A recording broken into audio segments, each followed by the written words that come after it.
people remember. You know, as a singular moment, like as a career, obviously, he's the man. Yeah. Yeah, I mean, new background, new Avi. What up, boy? Ramsey in here. Okay. Yeah. Michael Jeffrey. Arizona State. Okay. ASU. Ramsey, I'm not going to ask you to keep that Stanford ASU game away from me any longer. It's been 2.5 weeks. You never went back and watched delayed college basketball that most of us wouldn't even watch live. It's still on the DVR too. One of these late Friday nights. Hate you, dude. Like, yo, Kenny, get this crap off my DVR. It's good thing for me. She don't watch TV or save anything. Nothing. She watches Netflix and she watches like live TV. So one of the things we end up falling asleep to, I think I told you, like these random ghost shows. Like, oh yeah, turn on Ancient Aliens. Ghost Hunters. What? And she watches for like 10 minutes and falls asleep. Okay. And then I change the channel. Okay. T Green, what up? Leezy, what up? What up? Yeah, we in here. What Safeway you at, Leezy? Reporting live from the Safeway parking lot. Yeah. You know what it is. Hit that subscribe, hit that like. Let's go. Kings Guard super fan. Interesting. I only say that because I want to know a little bit more about the Kings Guard. I drove past the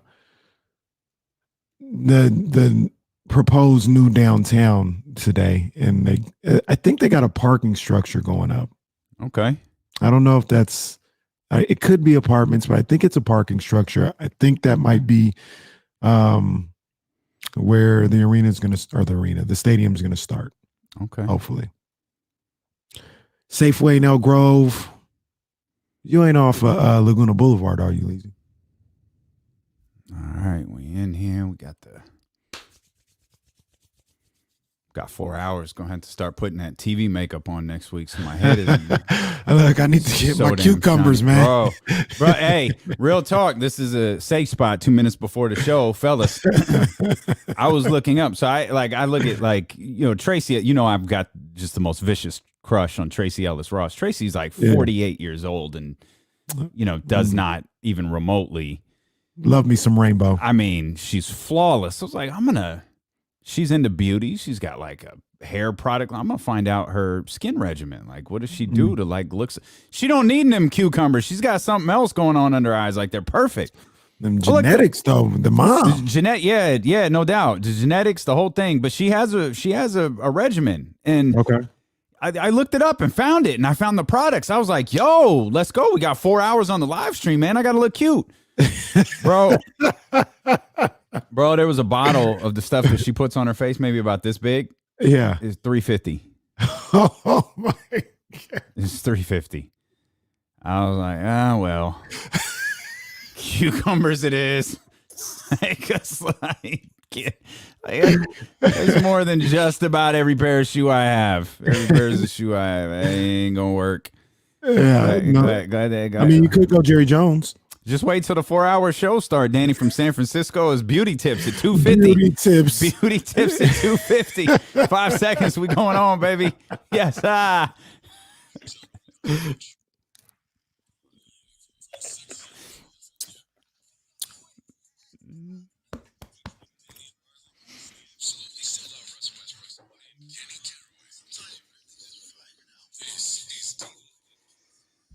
On the streets, voice out west, legendary self-made progress. Last time that I checked.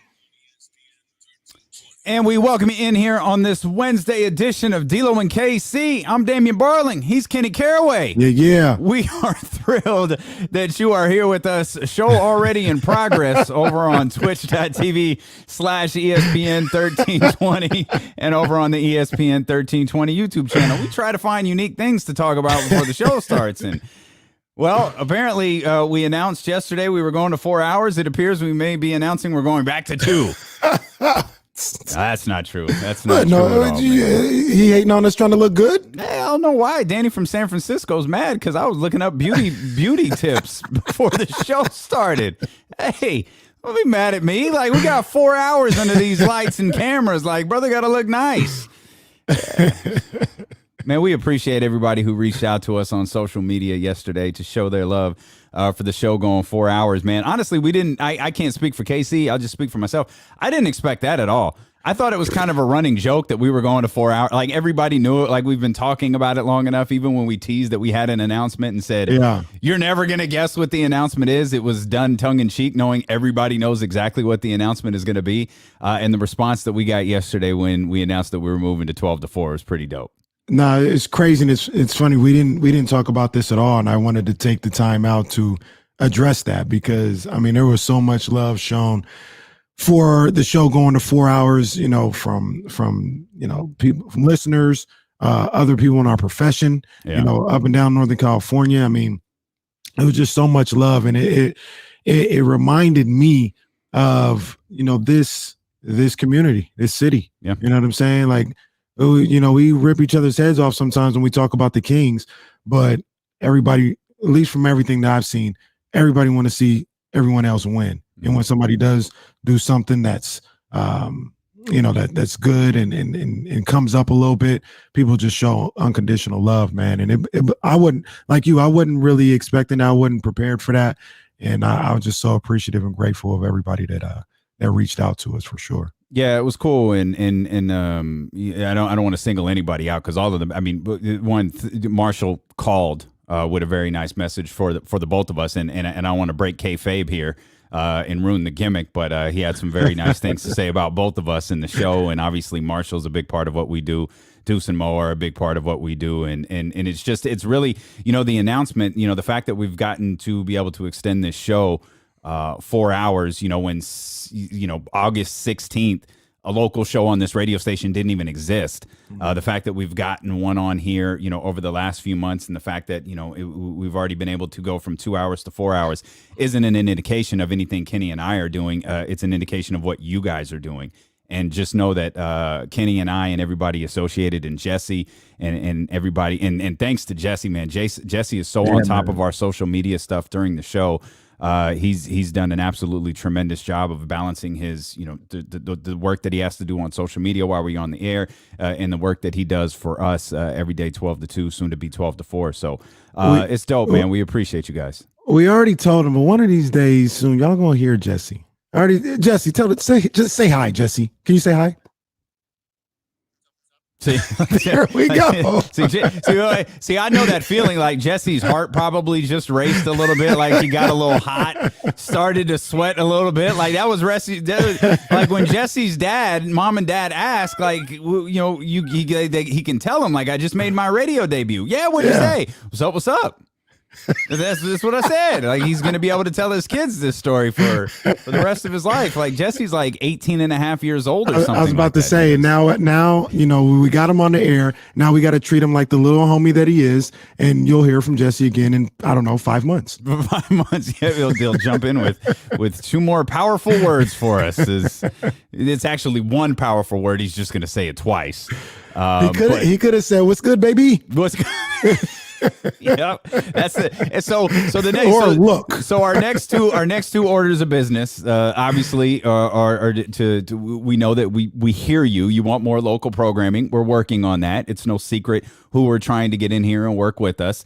And the second thing, Danny in San Francisco, is the shirts. We want to get the shirt line made so we could go, you know, you could rock your favorite look t-shirt. I need that look. I need that look eyes t-shirt on it, or some Kenny eyes, or the what's good, baby, because apparently I'm just going to start answering my phone. What's good, baby? Just so it to stay in practice for the show. Or we could have, I hope maybe if we don't sell it, maybe it'll be okay, but just get a picture of Stringer Bell. You know, obviously can't get him moving, but just his look, you know, that I always tweet out, and then just put look and then have Stringer Bell right there. Yeah, it's something get creative. I feel like Idris is more a little bit where you should be given the amount of Idris gifts that you use on social media at IMK Diddy. Yeah. I feel like that's. I mean, that's my guy. That's Yeah, my I guy. understand. Stringer Bell. It's not just any Idris. It's Stringer specifically. We get you. Yeah, but you get the. Oh, you know who I was thinking? I was thinking of that other GIF you used, the one where he's like surprised. It's not Stringer. It's Stringer's boy. It's still from The Wire. I think it's Weebay, that's who it Yeah, is. yeah. That's the. I was mixing. Well, those GIFs I up. use two Stringers. I use the one where he kind of looks down and walks off like that. I use that. Yeah. Yeah. He just types Idris in the GIF search. It's in my frequently used. So all 4 hours are going to be on twitch.tv/ESPN 1320 and over on the YouTube channel. And again, man, thank you guys so much for the tremendous support of this radio show and of this radio station, man. We greatly appreciate it. Yes. Unfortunately, that's where the fun and warm feelings are going to end, because this story really does kind of frustrate the hell out of me. And I'm going to need someone to just check me here real quick. If I'm wrong, say I'm wrong. 916-349-1320. In addition to Jason Anderson showing us some nice love yesterday on social media, he also tweeted out what at the time was an exclusive story for him about Metu being out for the foreseeable future with a fractured wrist that he sustained after being thrown off of the rim by Valanciunas. And I thought, okay, we all knew the play was like we all had an issue with the play. And I read Ja Morant's comments after the game about how he thought Metu got a little bit too excited. And again, check me if I'm wrong, please. Hold on. Because I didn't hear that. I didn't see that. What did Ja say? Metu got a little bit too excited after the dunk. And that's why he got thrown down? He said he tried to do, the nutmeg gimmick and wrap his legs around him, and he got thrown off. Now, I watched this play 10 times on social media before the show, and then another 20 times on Synergy where I could slow it down.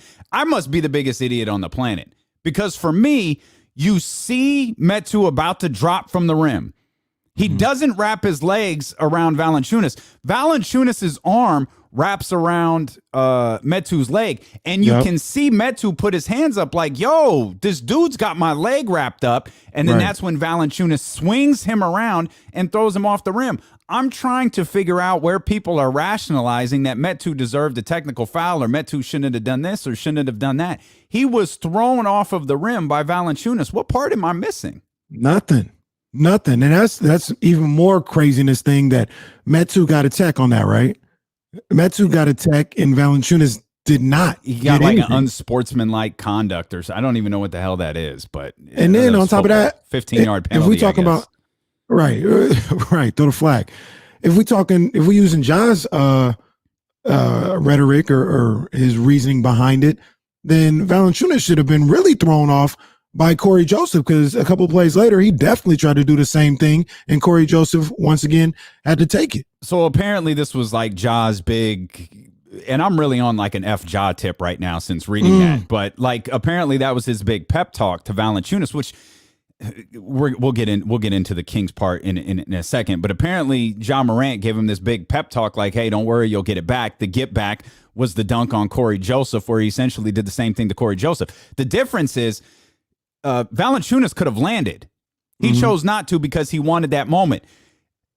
Either I'm blind or stupid, because Metu couldn't land. Valanciunas wrapped his arm around his leg. Metu's like, yo, this dude's got my leg wrapped up, and then he gets thrown off. And now he's out 4 weeks. I mean, that's like I'm not trying to tell somebody what to do, but I would take it some type of way if I'm the Sacramento Kings, if I'm Metu, if I don't hear from Valanciunas. I mean, that absolutely, that's not these things happen and you shouldn't feel dirty. Sorry about it. Like you literally did something completely unnecessary, completely dirty, like you just said. And let's be real here. Who knows if Metu's ever back in the league? This is a two-way guy. Right. And if he's out for an extended period of time, guys, at that position and with their contracts the way they are, I mean, they're one call up from somebody else from being on the scrap heap. Yeah. I mean, I don't want to sound, I don't want to exaggerate it, but he could have ended this man's NBA career. Yeah, I mean that's I don't think that's an exaggeration. Obviously, it's not an exaggeration. It's more of like a worst case scenario type thing. But still, like, what else are you supposed to do here? Like, I mean, it's it's just weak to me. And now I'm feeling some type of way. Like I'm feeling like you did yesterday. Mhm. How did nobody go get in Valanciunas' face? I don't know what the hell those guys on the court were doing. To be completely, Glenn Robinson was right there. I think Corey was down there. Bielitsa like got up to Valanciunas, but not to confront him, just to like hold him back a little bit. I don't know what the hell they were doing. I saw someone tweet this yesterday, and forgive me for not remembering who it was. Someone tweeted, Harry Giles wouldn't have let that go. It was Tim Maxwell, and I quote tweeted that, and I said, Harry got in Valanciunas' face last year. I remember that in Memphis. They went toe-to-toe, and they went nose-to-nose. Harry would have definitely been in his face. Absolutely. How did nobody step up? Like, you first obligation, you check on your partner. Hey, you good? He got right back up, even with the fracture. Like he got right back up.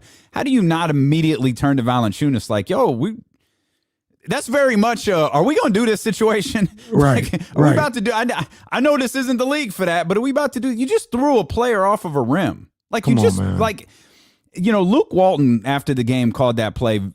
He called it a dangerous play, and that to me feels like an understatement. And maybe I'm overreacting at this point, but as I noted, I did watch the play like 20 times today, and the more I watched it, the more infuriated I got it, because I just kept thinking I must be missing something. Like Ja Morant going to him and saying, "Hey, he got a little too excited. Don't worry, big fella, you'll get it back." To looking at this like, either everybody else is dumb or I am. There doesn't seem to be an in between. Nah. You know what I'm saying? Like that was a dirty play. And I'll even say this. I'll even say this about Ja, because like we talked about yesterday, I'm gonna look on the other side.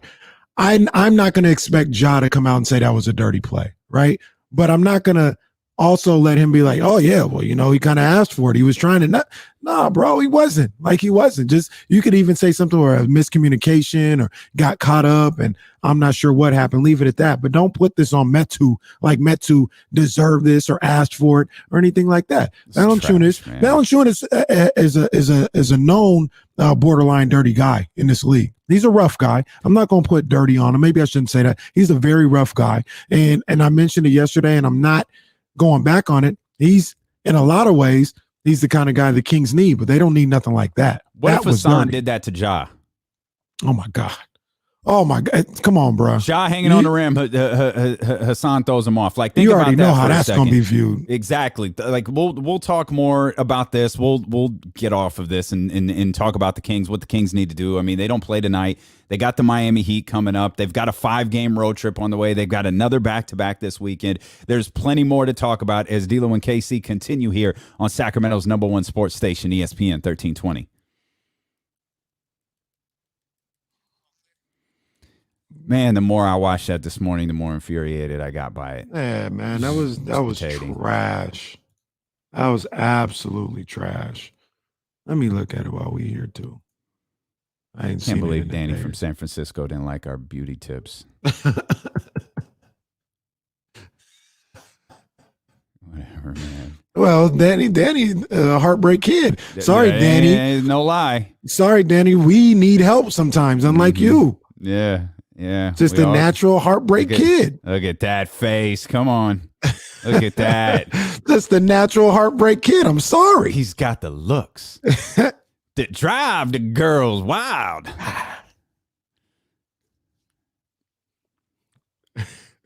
I think everybody on the chat got that except for Danny. That's the great part about it. Everybody got that line except for Danny. And he's like, what the hell are you guys singing to me? Like, what do you mean? Yeah, I'm looking at this again. It just literally like, no, he did not try to nutmeg him. No, it's trash, man. Such trash.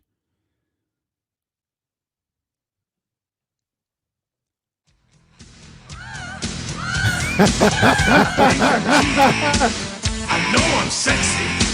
I've got the look. See, we can only let it play for a few seconds before YouTube was like, hey, what's going on over there? You don't know.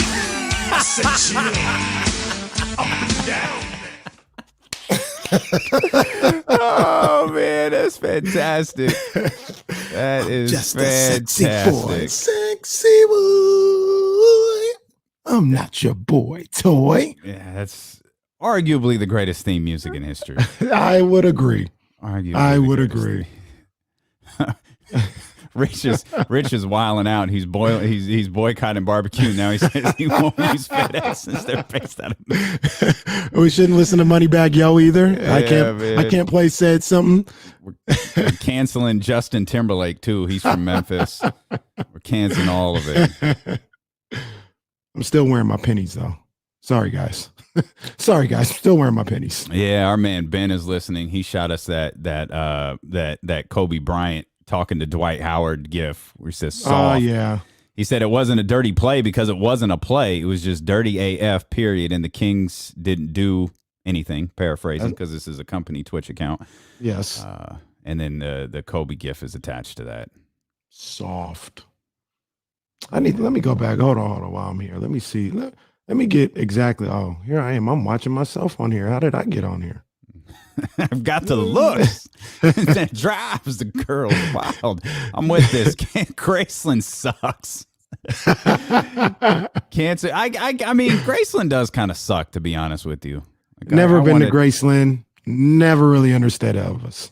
Sorry. I didn't understand Elvis either. I still don't. I don't mind him though. Like I get the appeal. I mean, he was one of the first white dudes that sounded black that they put on the radio. They were like, "Oh, wait a minute!" It's like black people and white people were both mad. Like, wait a minute, he's what? Oh dear. Okay. Glenn Robinson, Corey Joseph. Who's the fourth guy, and where are you at? Now, I will say this about some of those guys. I know Bielitsa after the dunk turned and ran back down court. So maybe he didn't see it. Buddy's the other guy. Buddy turns. Bielitsa. No, Buddy who comes running in? Belly's right there. Corey Joseph is right there, right? Yeah, Glenn Robinson's the first one. Ain't wrong here, Roddy.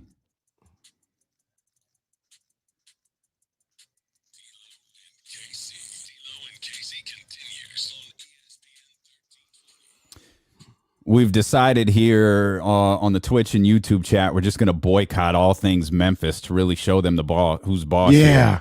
Here. Yeah. Memphis barbecue is out.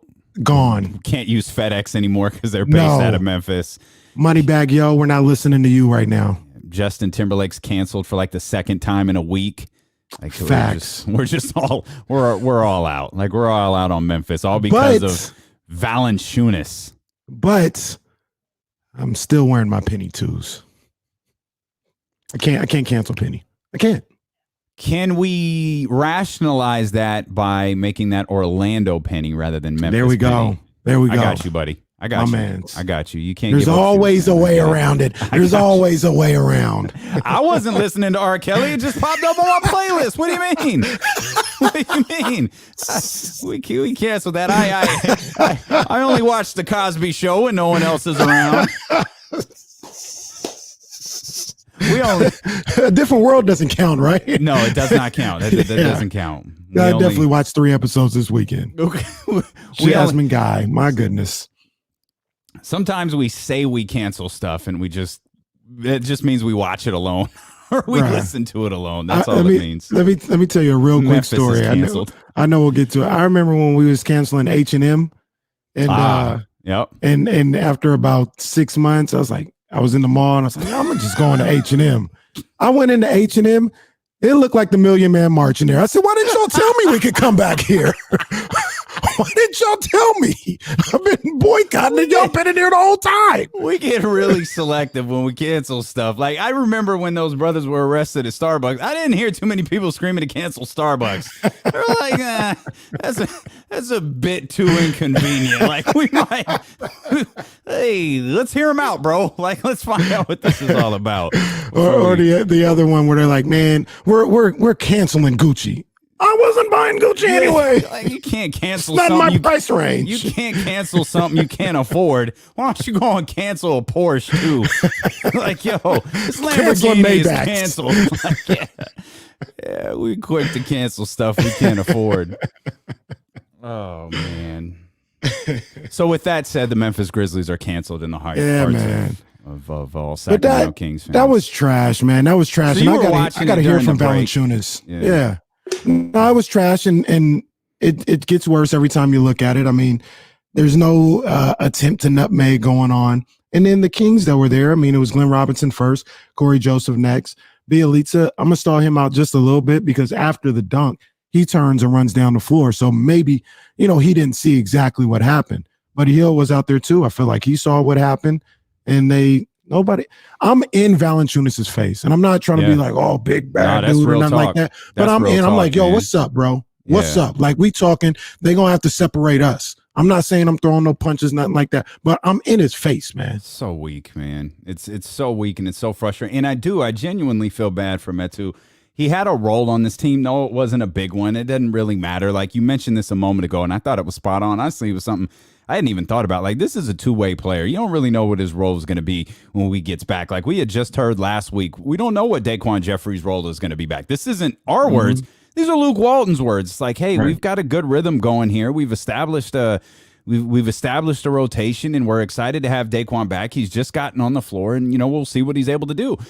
Daquan, forgive me, it's just part of the business. He lucked out in the sense that a couple of guys got hurt, and all of a sudden, not only did he find his way into the rotation, he found his way into the starting lineup. Now, if you're Metu, you're sitting out, and he's not back in 4 weeks. He's reevaluated in 4 weeks.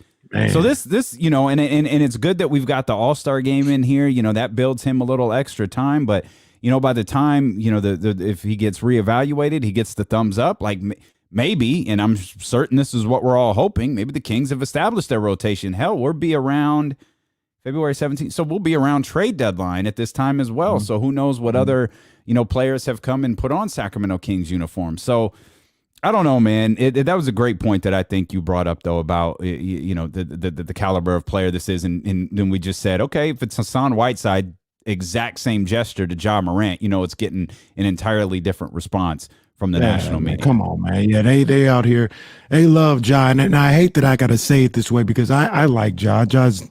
He ain't done nothing in this league like in a negative way. Like, he's been a great ball player. He's been, said, respectful things to everybody. So it's not personal to him, but they just love Ja Morant, man. And if that would have happened to him, we having sports science breakdown, the fall and all this other stuff. And I'm just, the more I see it, the more the aftermath and everything, I got to hear from Valanciunas. And if I'm a player, maybe they don't want to, break that barrier or anything. But, if I'm De'Aaron, if I'm Rashawn or something, I'm like, yo, I need to hear from Valanciunas. Else we got problems when I see him. We got problems. Yeah. Because, that was completely unnecessary. Even if he was doing that, what Ja was saying, the nutmeg or whatever, like, you don't throw nobody 10 feet in the air from the air onto the ground because of that. You move, you get out the way, maybe you push them when they come down, and that's what that is. You don't throw them down like that. Come on now. Yeah, now we've got, another night off, another day off to let this all kind of fester and be frustrated, and all that's piled on the fact that the Kings are, staring at their longest losing streak of the season with the Miami Heat coming up tomorrow. They're sitting at 4 right now. That's their second 4-game losing streak of the season. Again, they've got the Miami Heat tomorrow. They've got a 5-game road trip on the way. Your Brooklyn Nets are their performance last night without KD, without Kyrie, with just James Harden was really, really extraordinary. Just in the fact that they were down big against the Phoenix Suns and came back. We'll talk more about that in just a few minutes. But like the Kings' plan of action, what's been a popular conversation, on the Kings podcast and with Kings fans is, I think we had a certain mindset. And I think we kind of dipped our toe in these waters yesterday, but really didn't get into it. I think there was a mindset regarding the Sacramento Kings about a week ago after the Philadelphia game, where it's like, okay, it's cool. Like, Philadelphia, that's no big deal. Philadelphia, it's still the top team in the Eastern Conference. Like, that's a hard fought loss. Like, you'll take it. What are we going to do here at the trade deadline, though? Buyers or sellers? Like, and I wonder how much people who were like, oh, let's be buyers. What could we do? Or I wonder how much that's changed over the last 4 games, over the last week after, this stretch of basketball that we saw over the weekend. That was just, it wasn't like, and I hate that the Kings lost that game because it's a part of this 4-game losing streak, but it feels different. That in retrospect, and this is the sad thing sometimes about being a Kings fan, in retrospect, that loss to Philadelphia, given what we saw this weekend, feels like a win. Yeah, right. You saw the way that they performed against Philadelphia. It felt like, hey, that's all right. Like that works. And then you come into this weekend and then the Brooklyn game on Monday, and it's like, oh, God, this is losing. Yeah. This is what losing feels like. Yeah, man. For me, it doesn't change anything. I still think that they are who they are. Like, they're streaky, they're inconsistent. They're going to go on I don't know if a winning streak per se, but 4 out of 5, win 4 out of 6, win 5 out of 7, something like that.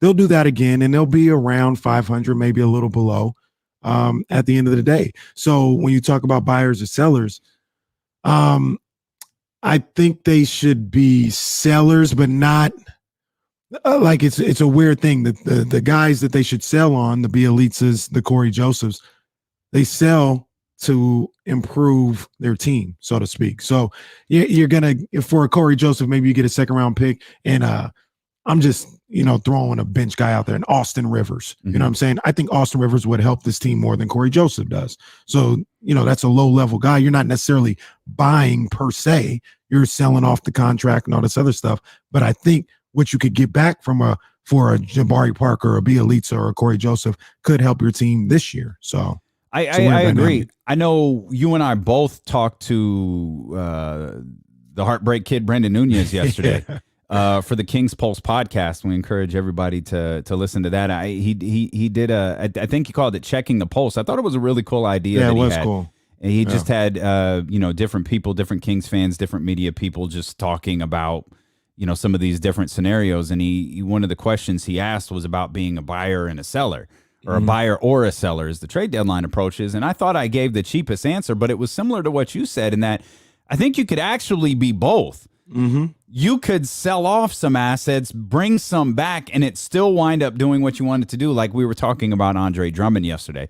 He's a popular topic because he's, because of the Draymond Green conversation, and he's a high caliber he's a good caliber player. Like, he can go. Yeah. And he's basically being, sat out by the Cleveland Cavaliers, and he's a guy who has an expiring contract. And it's like, yeah, if you could acquire Andre Drummond, and that could help you get better if you're the Sacramento Kings. It could help you get better this year without even remotely crippling what you want to have available for you in the offseason. Now, I always ask the question, like, it's one thing to have stuff available. It's another thing to be able to do something with it.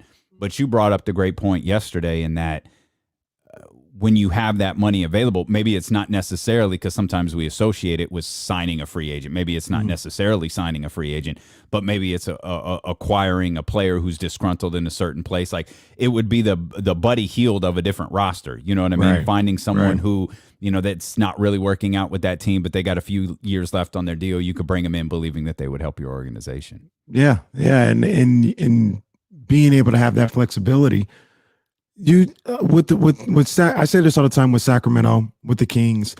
The hardest part seems to be getting the players here, right, on their own free will, because to a man, everybody that comes here, from the past to current players, they love Sacramento. Like, they're like, this place is great. Like, this is a cool city. It's a cool environment. They love the Kings. It's college atmosphere. The support is crazy. You're the only team in town, all this other stuff. When they get here, the hardest part is getting them here, because if they're in, I don't know, Miami, if we're talking about Tyler Hero, just to throw a name out there, and you say, oh, you want to go to Sacramento? He's like, no, no, I don't want to go to Sacramento. Are you crazy? Why would I do that? You know what I mean? So I say getting them here, being able to take on that contract in a trade, because once you get them here, it could be the old Chris Webber thing. Once you get them here, then you have a better chance of re-signing them. Yeah, winning over them. Fans win them over. The environment, everything wins them over.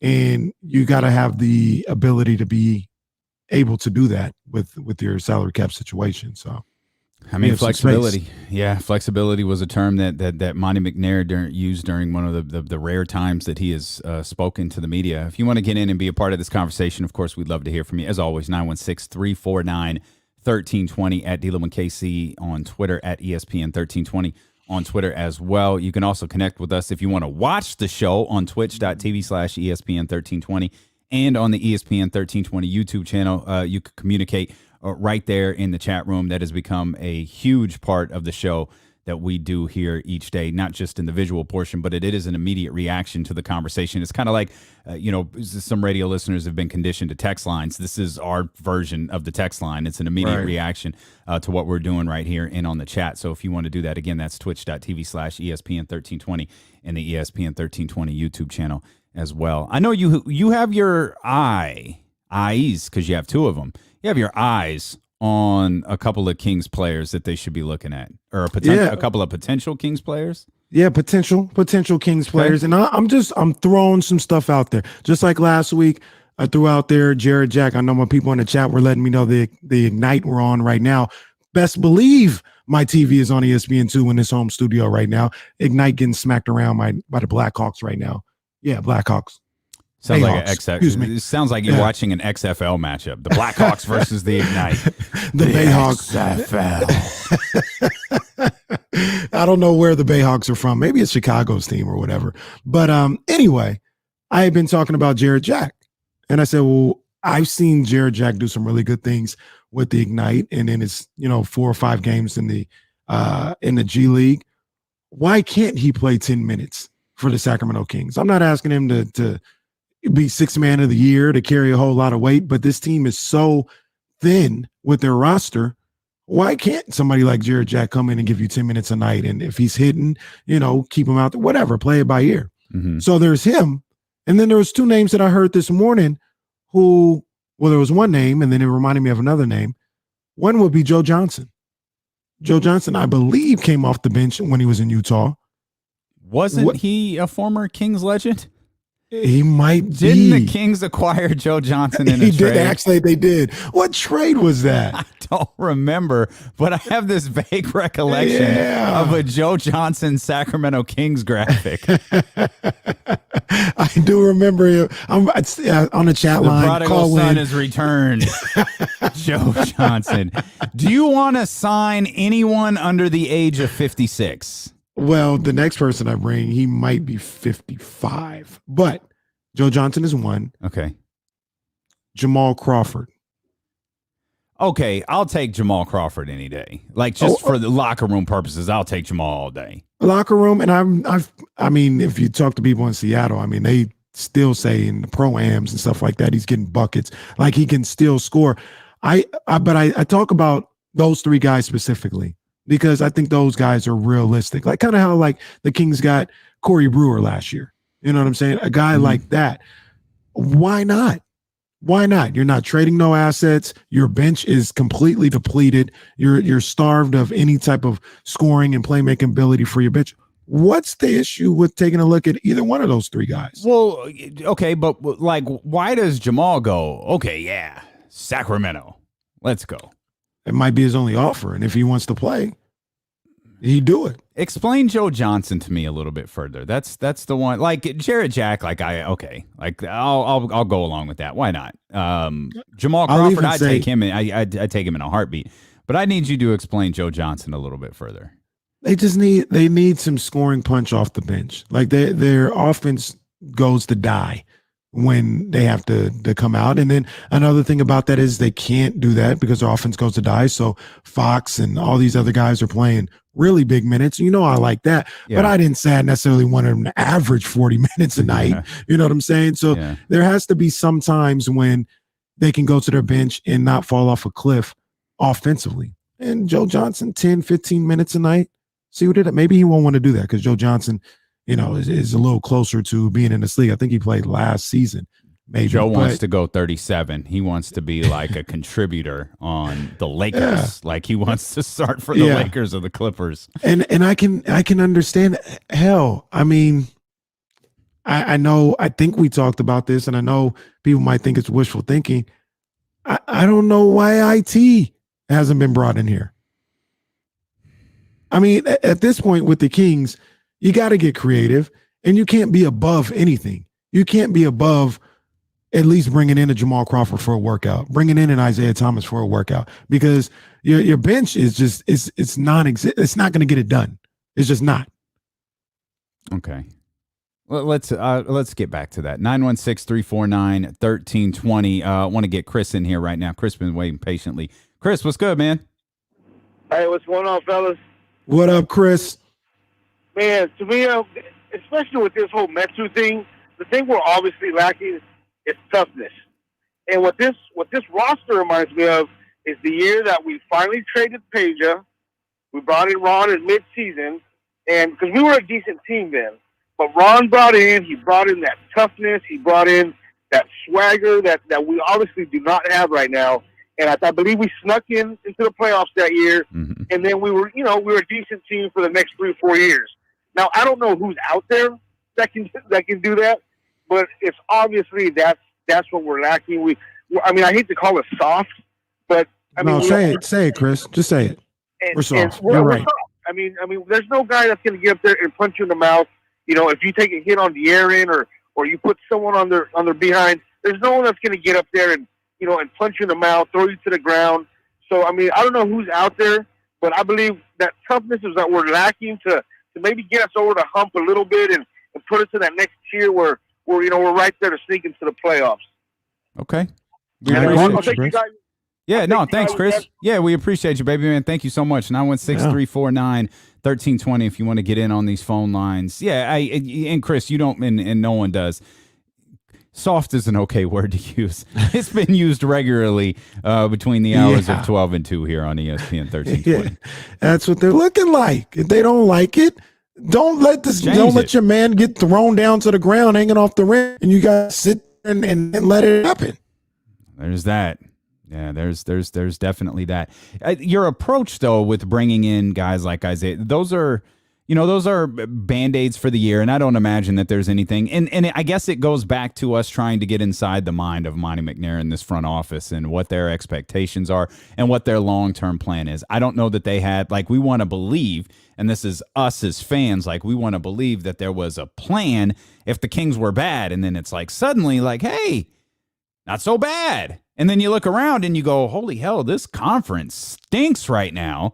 We could actually be a below average team and still very much be in the mix as the season starts to wind down. And, we've believed that maybe expectations have shifted. Maybe game plans have shifted. We have no clue what Monty McNair, this front office, is thinking. But when you look at guys like Isaiah Thomas, when you look at guys like Jamal Crawford, Jarrett Jack, when you look at those guys, it becomes this is a short-term this is a Band-Aid. We're just putting something on this. We're just trying to survive the season. We're just trying to be competitive. Hell, if we can give, our fan base, it's not even just a fan base situation. It's an organization situation. If we could give our organization something to rally behind, in a 9th spot or a 10th spot or maybe even an 8th spot or a 7th spot or something like that, then cool. But none of these feel like fixes. You know what I mean? They just feel like we're what was our sponsor? Flex Seal.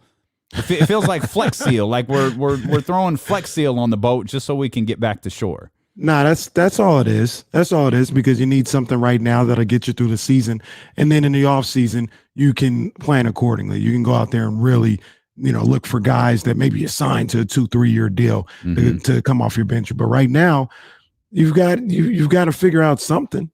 You know what I mean? Yeah, I get that. And those are relatively cheap options where you don't have to give anything up. Obviously, if you want to make trades and start dealing people, sure, do that too. So, unfortunately, what would happen in those situations is you get but why aren't you playing? Why not call up Robert Woodard? Why not call up Jemias Ramsey? Why give Isaiah Thomas or Jarrett Jack or Jamal Crawford? Why give them minutes when you've got these young second-round picks that you should at least attempt to develop before bringing in, some older guy to take their minutes? Because those guys aren't ready. Woodard and Ramsey aren't ready. Woodard's playing really well in the gubble right now, and shout out to him. I want to see him continue to do that. I haven't seen much about Ramsey. I've seen him. I've seen a couple plays, but I don't know what his numbers are. But those guys aren't ready. In a normal year, they would have spent most of the year, if not all the year, in Stockton. Let alone what's had to happen this offseason, where they got no summer league, they got no real training camp. They're not ready. Let them develop. if anything, you could make the argument, get through the rest of this season with a Jared Jack, a Joe Johnson, whatever. Then those guys will be ready next year with a full season under their belt, a summer league, and maybe a little G League time, and then they'll be ready to go. But right now, they're not ready. And people talk about Kyle Guy. I love Kyle Guy. I'd like to see Kyle Guy minutes, but that I don't know. I don't. There's something about the guile and the veteran IQ of somebody that's been there that you might need right now. You might need for this team right now. So because they look a little lost sometimes. Fair enough. So, I mean, a number of people here in the chat are kind of on your side with this as it pertains to Woodard and Ramsey. The Game 916 says they aren't ready for the league yet. Those vets can help stabilize the highs and lows that this team is experiencing. The Game 916 is watching on twitch.tv/ESPN1320. Okay, let's go with that for a minute. Don't they need to be in the league to get ready for it? Yeah, but I mean, that's what the G League is for.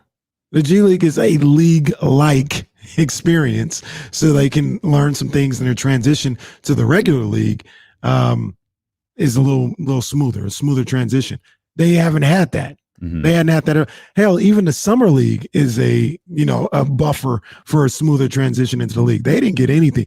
These guys came out cold, which makes what Tyrese Halliburton has been able to do even more impressive because he really just came into the league cold. You know what I'm saying? Yeah. And went out and has been super impressive. Same for a LaMelo, same for a James Wiseman, Anthony Edwards, all those guys, Patrick Williams. So, when you talk about second round guys like Woodard and Ramsey, I would slow cook them, man. I would slow cook them. You can make the argument. I can listen to an argument where Woodard is ready to come up and contribute right now. I understand that, but I would stick with the plan and give him that whole G League bubble to get that experience.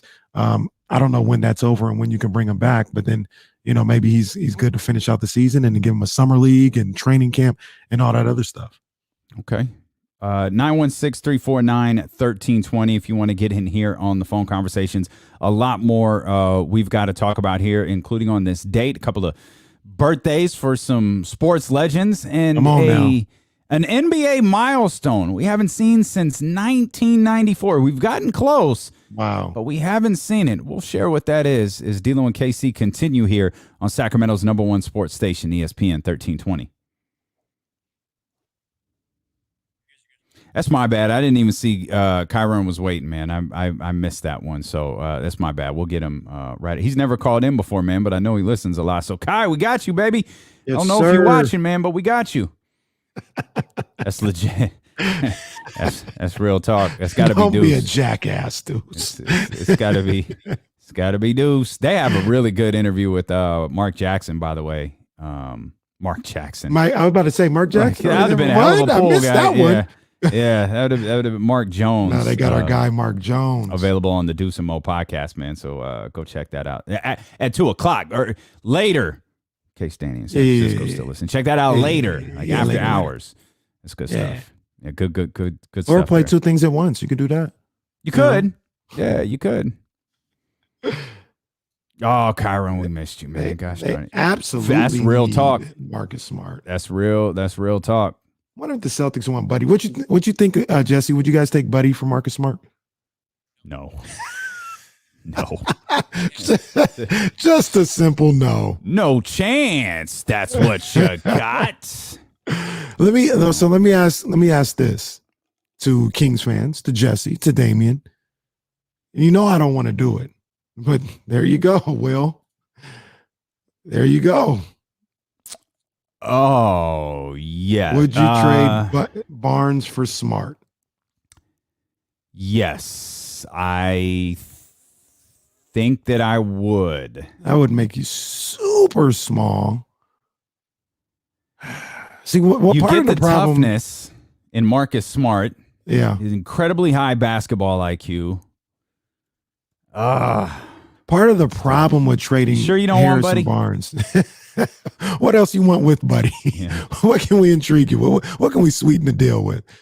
But one of the problems with trying to trade Harrison Barnes is you don't have anything else like him on the roster. Yeah.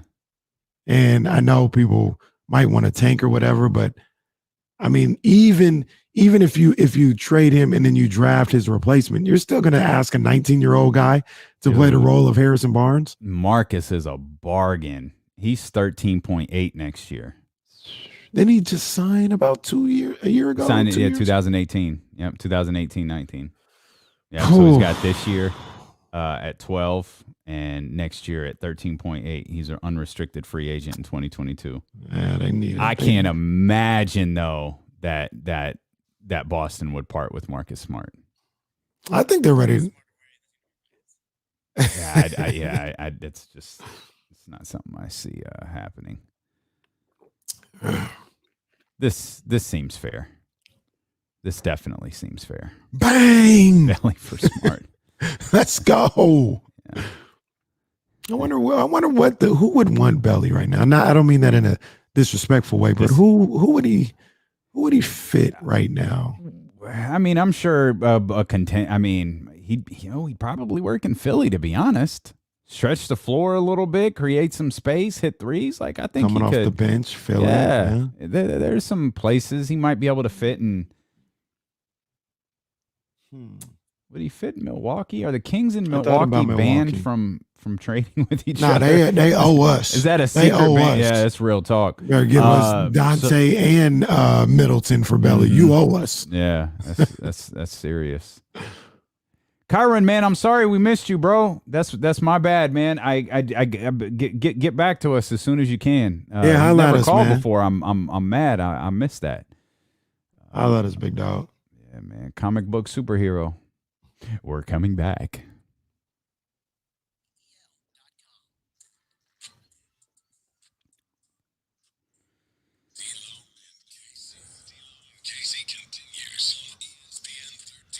All right, we spent the whole commercial break working out trade scenarios right there. One of them that kind of caught our interest was Marcus Smart for Harrison Barnes.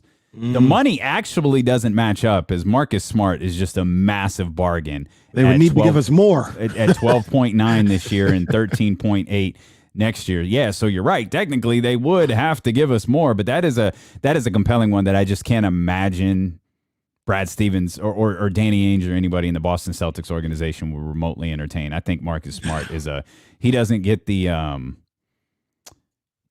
the attention that, and I mean, they're different types of players that Tatum and Brown do, and Kemba when he's healthy and can go a full schedule, but he is just a vital part to everything that team does. Hey man, to use a hockey term, he keeps those guys clean.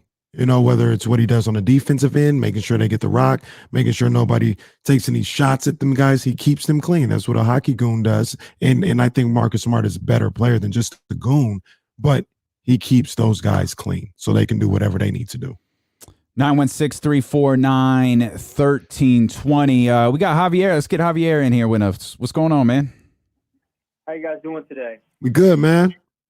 So I wanted to elaborate on a few things from yesterday. And then I had a counter trade as well. Okay.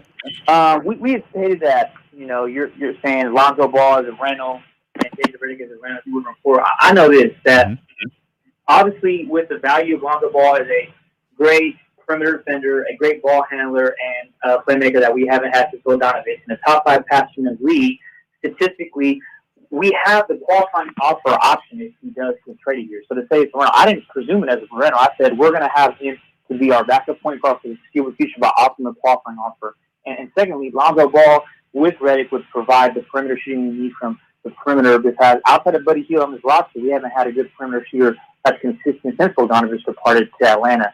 And the reason why you're saying, well, why would they do that? Well, because I included a first-round pick, and I'm not going to be rude or disrespectful. That was, I guess, misheard or like it wasn't understood. I was going to throw as our first-round pick, and then people would say, well, why would you want to do that? Well, because I presume if you add those two players to this roster, they will be anywhere between the 16th and 20th overall pick.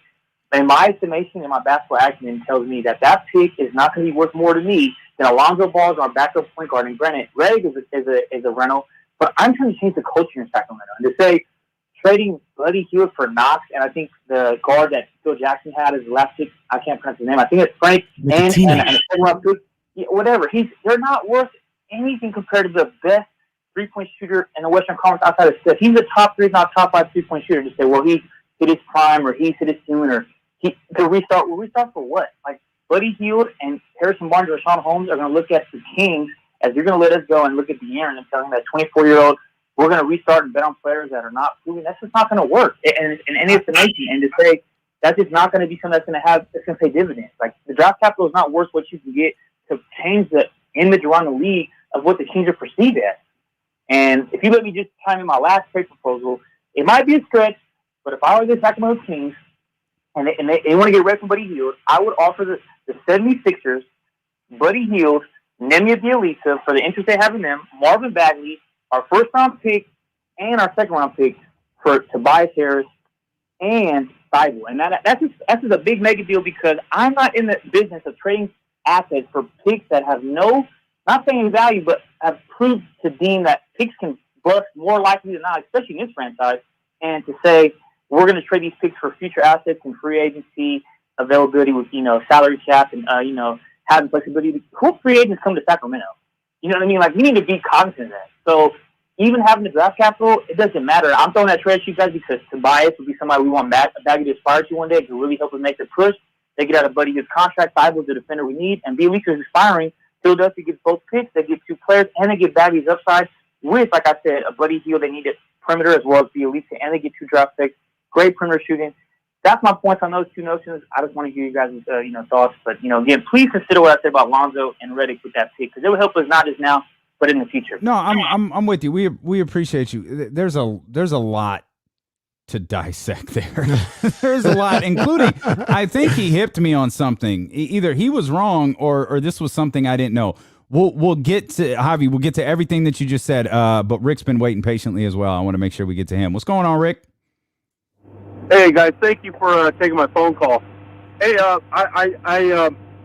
not sure about Lonzo Ball. Don't we already have a player that has a helicopter dad? I don't think we need 2 of those.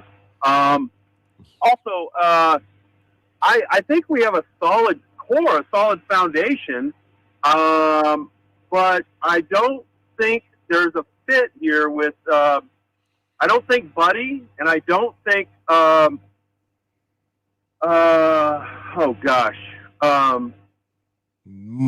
Harrison. No, Marvin. I love Harrison. No, Marvin. I think Marvin and I think Buddy right now are. I think they're good guys. I think they're good dudes. I just don't think they're a fit right now, and those might be a couple guys that we might want to deal. Thank you for taking my call, guys. I appreciate it. Thanks for listening, good, man. We good. appreciate you, Rick, man. Thank Appreciate you. you, Rick. 916-349-1320 if you want to get in here on the phone lines. Let's go back to Javier. Do you know, is this right? Like, if the Kings acquired Lonzo, they would have his qualifying option? Yeah, so somebody told me about that. I think that was my man Leo and a couple other guys mentioned it last week when I said, Lonzo, why would you sign him? He's going to be a free agent. Yeah. If they trade for Lonzo, they would have the right to pick up his option. So I didn't know that. Is there any chance Javier is actually Leo from Cowbell Kingdom? Is that even remotely? Is it possible? Is it? It could be the case. I'm not dismissing that. No, I'm not dismissing that. I mean, and that's a good call from Javi / Leo. I didn't know that. Like, I thought the team he was with, like, I thought there was a deadline for it, and when the deadline passes, like, that's the end of it. Yeah, and the deadline I thought so is too. passed, But, and so no, a couple people brought that up when I brought that up last week. A couple people brought that up and brought that to my attention. So like Rick, like I think LeVar's had his time. That's a thing of the past. That's not something I would be even remotely concerned about. I think Lonzo would be a tremendous acquisition here in Sacramento, and he's another one of those players where you'd be like, hey, I hope he can. I hope he's one of those guys you can win over. I hope he's one of those guys that has a big role with the team. I think he would have a bigger role if Buddy wasn't here. But he's one of those guys where if you could win him over, like, it could end up being a solid acquisition. I don't really know. Lonzo's a guy who I've always thought really high of. I'm starting to wonder, like, where does he fit in the league? Because I thought the thing with New Orleans was going to work out great. Like, he's out of Los Angeles. You wind up with the Zion pick. You've got a chance. I mean, you've got a point guard with tremendous vision. And you've got a guy who can, I think he was like, what was he like, 12 of 12 in the paint the other night, or 12 of 14 in the paint? Like he was some absurd number just in terms of his field goal attempts in the paint yesterday. And that, like, his efficiency when he's in the paint is incredibly high. Now you've got Lonzo being able to find you there. It's something that I thought would hit like a little stronger than it actually has, as it appears that these two units, if they don't part ways by the middle of March, they certainly will. At least it certainly feels like they will. When the end of the season gets here. All right. So a couple things here with Javier, and I like Javier's mind. I like how it's working. Generally, it's not a rule for me, because I do understand it and feel sometimes the same way he does. I feel that way when you talk about a Harrison Barnes. Like, they want to get draft picks for Harrison Barnes just to find somebody just like Harrison Barnes. You know what I mean? So I understand that. In this particular situation, when you talk about giving your first round pick to the Pelicans, if you think that you can get into that 19-20 range or whatever the case may be, I mean, right now, as I just go to NBAmockdraft.com, the number 20 pick is Greg Brown at Texas. Jalen Johnson, the kid that just opted out of Duke, he's at 21. Josh Christopher was up there earlier. You're talking about a guy like that. I think those three guys are better NBA prospects than what Lonzo Ball is giving you right now. So typically in a normal year, really, yeah, I think Josh Christopher, Ramsey let this man know. Josh Christopher, yeah, he can go. Ramsey, by the way, is in the chat. He's the other college basketball degenerate of the broadcast. This his guy out of Arizona State. Josh Christopher can go. Jalen Johnson, that's a boy's a bad boy, and Alonzo's cool, but when you factor everything, potential, having him on a rookie deal, things of that nature, in this particular draft, you can get a really, really good player at 25 or something like that, right? So I wouldn't give up the first round pick, even if you think it's going to 20 or whatever.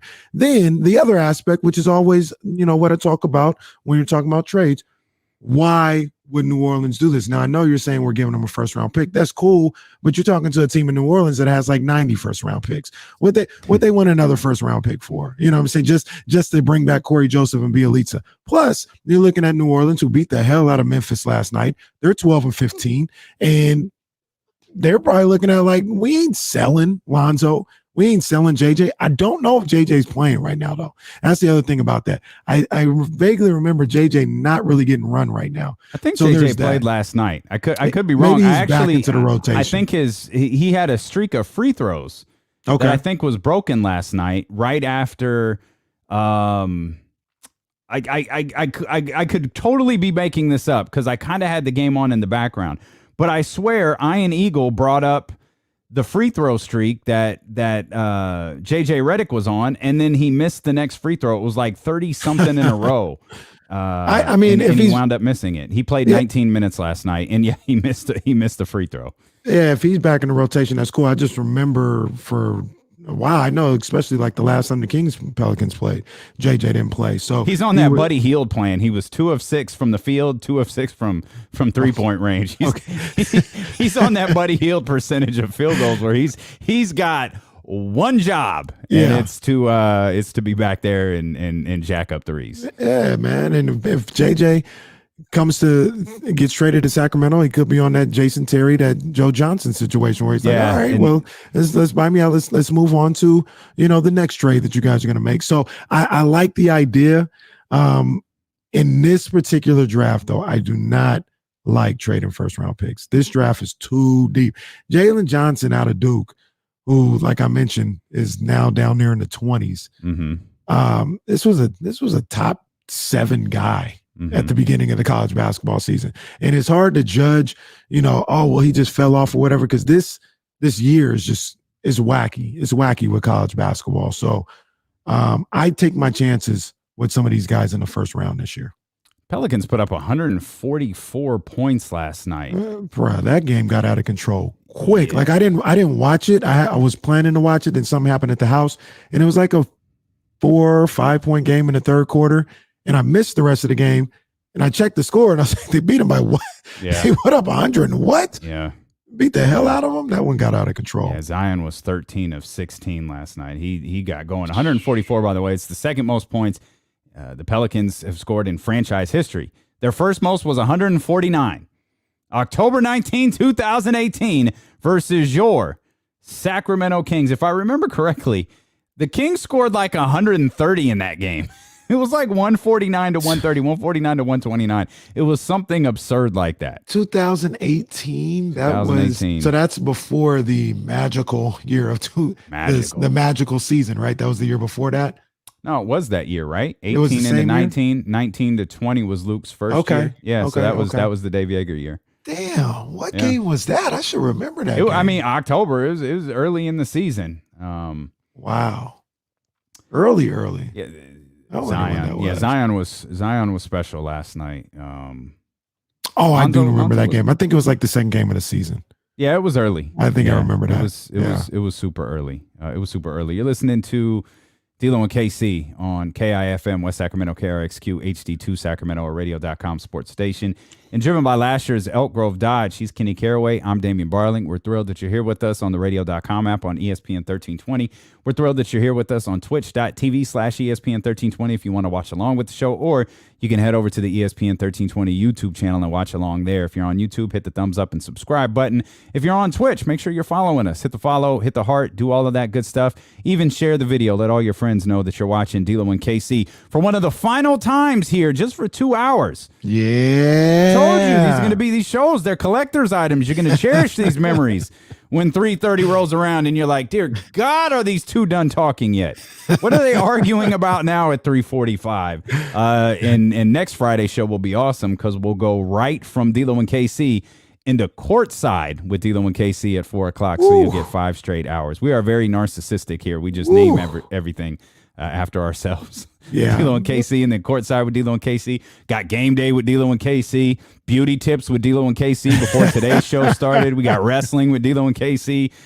We've really branded ESPN 1320 in a very specific sort of way. We have a demographic. Yes, we do. As Casey we're here for everybody. Like the 95.7 The Game in San Francisco, that's their sister station. We are their brother station. With the A, not the hard ER. It's the A. Once again, that could be the name, ESPN 1320, the brother station. That'd be good, but no guessing what we are. No guessing whatsoever. And our logo. Yeah, we got you. We got you covered here. Happy birthday to Michael Jeffrey Jordan. Let's go. Come on, man. You know I got to give him. Go ahead. Get it. Come on, man. Michael Jordan got to get the air horns, man. Come on, that go. Air horns for Jim Brown and his 85th birthday. He's not my goal, but sure. I do very much have a picture of Jim Brown directly behind me, so I guess we should. You literally do. We should. I mean, Jim is one of those. Jim Brown is a polarizing. Like he's one of those cases. He kind of got wrapped up in the. I mean, to put this delicately, he got wrapped up in the Trump stuff, right? Like, and he met with Donald Trump, and he had his picture taken with Donald Trump, and you know, he took a lot of criticism for that. Steve Harvey took a lot of criticism for that. You know, Dave Chappelle, who, to the best of my knowledge, didn't actually meet with Donald Trump, but did give the famous SNL monologue where he said, "I'm going to give him a chance," and he, you know, he mentioned that he regretted that, and I think there's a. You know, regardless of who the president is, and you heard Ice Cube talk about this, and I kind of understand his point, though I think it was misguided, you know, 4 years into a term, is because Jim Brown met with Donald Trump, who I believe he was friends with at the beginning of his presidency. And again, a lot of people looked at that like, Jim, like, what are you doing? Jim Brown's advocacy cannot be questioned. No. Like you can be upset with him meeting with Donald Trump. You can have your feelings about that however you want to, but you cannot question his work for the black community. You can't question his work for the poor black community. There are other things about Jim Brown you can question, but you can't question that. Right. And for that, I mean, you know, it again, it kind of falls into us joking about what we can and can't cancel. Jim Brown is a hard guy to cancel when you take in his entire body of work. And that famous Ali Summit picture directly behind me for those that are watching on the stream, like he was an integral part in that whole movement. And it's hard to look down on him for that.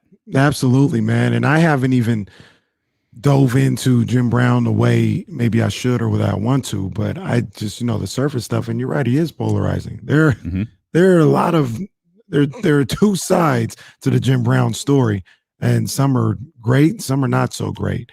But I mean, I like you said, the things that he's done in the community, the things that he's done for like the city of Los Angeles and trying to bring the gang culture together and things of that nature. I mean, these are things that are undeniable. So I definitely tip my hat to him for those things and for the things that he did at, the summit and the picture right behind you and being a vocal part of that movement as an athlete. I mean, like you said, it's almost unparalleled in a lot of ways, the way he's been able to do it, for how long he's been able to do it.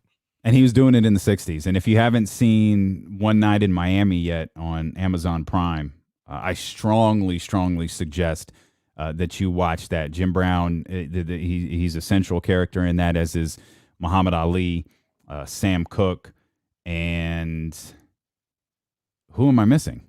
Malcolm. Of course, Malcolm X. Yeah, there's a line in there that it depicts a private conversation between Jim Brown and Malcolm X, and there's a line that Jim Brown throws at Malcolm X that shook me. Like, I must have texted to like 10 people who I knew had already seen the movie. I was like, okay, all right, this movie's talking to me right now. This movie is talking to me. It's a great movie. It's on Amazon Prime. We strongly encourage everybody to go check that out. Very, very, very much think that you will enjoy that. Also on this day, in addition to the birth of Michael Jeffrey Jordan and Jim Brown, David Robinson logged the 5th ever, and to this date, last quadruple double. Wow. We were doing the research, and I thought Akeem did it after him, but it was before him. Akeem did it twice. Akeem did it in 1990, twice in the month of March. Now, mind you, at that time, it had only been done, 3 times before? And Olajuwon did it twice. That's great. So in the same month. He's got 3 of the, would you say 5 or 6? It was 5, so it had only been done twice before, and he did it He's twice. He's got 2 in of the month. 5 yeah. and in the same month. Amazing. That's crazy. Amazing. What was David Robinson's numbers? Oh, let me pull. I thought you had them in front of you. I did. And then for some reason, I think I got nervous about the stream going bad and the chat making fun of me again. I think I've been scarred by that. And so I closed a few. See what y'all did. Once the show start, I wind up closing a few windows to try to keep everything going the way that it's supposed to. But I've got him coming up right here. David Robinson logged his February 17th, 1994. I'll give you some of these numbers, man. They're pretty amazing. But David Robinson, 34, 10, 10, and 10 blocks. Wow. Wow. Hakeem Olajuwon, crazy. 18, 16, 10, and 11. That was the second triple-double. The first one, or quadruple-double, the first one was 29, 18, 10, and 11. The only, let's see, Alvin Robertson in 1986, he did it with steals. And he's the only one. Nate Thurmond also did it, but he did it with points, rebounds, assists, and blocks. The only person to do it with steals is Alvin Robertson. Wow. So 2 questions for you and for the listeners, if you guys want to tap in. Number 1, David Robinson. Underrated? I think so. He was really, really good. Like, I remember the Admiral when I was younger, and I remember, being, however young I was at the time, like, his posture always really stood out to me. Like, and of course, like, he's, what was it, naval? Like, he's a, I mean, like, he's a military man. So of course, but like, for some reason, his posture was always very jarring to me. He was always completely upright, and he's already, 7 feet tall or whatever. So he always looked a little bit taller than everybody else because of the way that he carried himself. And that always stuck out to me. And I actually really, really liked David Robinson when I was younger. But yeah, I feel like because Tim Duncan came in and is often argued. I mean, there are people who argue that it's Tim Duncan who's the greatest of that particular generation and not Kobe Bryant. Right. There are people that argue Tim Duncan is the greatest his position to ever play. And that all came following David Robinson, to where, the guy that the Spurs were able to draft. And then, of course, you've got the Greg Popovich there as well. But the guy that you were able to draft because of the year that you were hurt wound up being, and I don't think this is a stretch to say he was better than David Robinson and has turned out to be one of the greatest players we've ever seen. That kind of drowns out how good David Robinson really was, in my estimation. Absolutely. I think another thing that hurts David is he doesn't have any moments, highlights that are singular to him. I didn't see it, but I remember the 73. Yeah, I remember that. That's his one of his moments. I remember that he scored 70 against the Clippers in the Memorial Auditorium. Yes, or Memorial Coliseum. Excuse me. To be the scoring, it was the last day of the season, right? And he became the scoring leader for the season by doing that. Yep. I could be wrong. I think he was going up against Shaq or Patrick Ewing. I think it was Shaq. I think it was Shaq. So that's a moment. But really, I mean, one of the big moments in his career is the 94 Western Conference Finals when Hakeem Olajuwon went to work on him for winning the MVP. I mean, that's 1995. Yeah, that's one of the, for better or for worse, defining moments of him, but that by no means defines his NBA career. So he's simply one of the greats to do it. And that quadruple double, that's crazy. And that leads me to my second question. Who today do you think can get the next one? So let's point out that we looked into this, and I remember I didn't remember it at first. I didn't remember, but when Jesse brought it up, it was like, oh, I recall this conversation where Draymond Green had a triple double with 6 points or 4 points or something like that. But he had the steals, he had everything. He just didn't have the points, and it's like, okay. Could Draymond still get 10 steals and 10 blocks or something along those lines in a single game? Absolutely not. If he's not that player anymore. If James Harden really focused, could he get 10 steals in a game? No. To me, the list is two. Okay. It's I know Giannis and Embiid. Mm-hmm. That's it. Because I don't know if anybody can get the steals. I mean, that's happened one time. The quadruple double with the steals. That's happened one time in the, what are we, probably now 100-year history of the league. Who's the steal leader in the NBA? Like, probably still John Stockton. Are they? No, I don't mean all time. I mean, like now. Like, are steals still I feel like steals have gone the way of stolen bases. Like, do people still steal bases in baseball? Like, is that a thing of the past? That's one of the reasons why baseball is declining. To steal the ball in basketball, you'd have to play defense. I'm not I said 73, it was 71. Was the last great steal guy I know is probably Allen Iverson. Okay. All right, let's step out. We'll rummage through this. Quick update here. Carson Wentz still not traded. Any minute though, any day it's gonna happen. We're coming back. We're going commercial free till the top of the hour here on Sacramento's #1 sports station. Is D'Lo and KC here on ESPN 1320.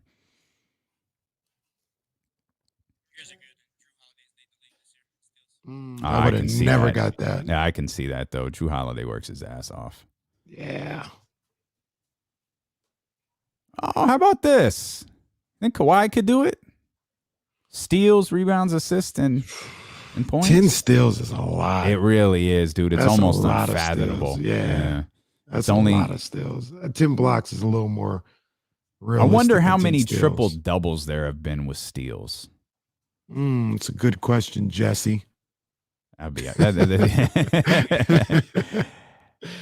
Just messing with you. Doubles. Who can get it first? How many triple doubles with steals? My guess is below 5. Below 5. Most improbable. Let's see, 2017. This must be the Draymond Green stat line. Nicholas Batum. What? Wait, what is this? Oh, it says improbable. Yeah. So Draymond Green had 4 points, 12 rebounds, 10 assists. Dude, this is a wild stat line. 4 points, 12 rebounds, 10 assists, 10 steals, and 5 blocks. Jeez.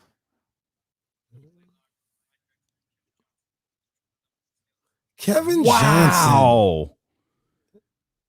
Kevin Mookie. Johnson. That's good. Good work. You said too, man. Mookie, Clyde, and KJ? Wow. KJ was bad. Like,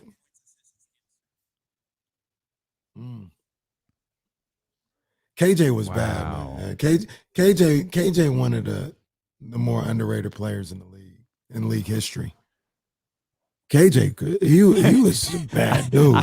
I love this. I love this. We're pulling up like stat stuff, and then the game jumps in and goes, "Isn't Will in here somewhere?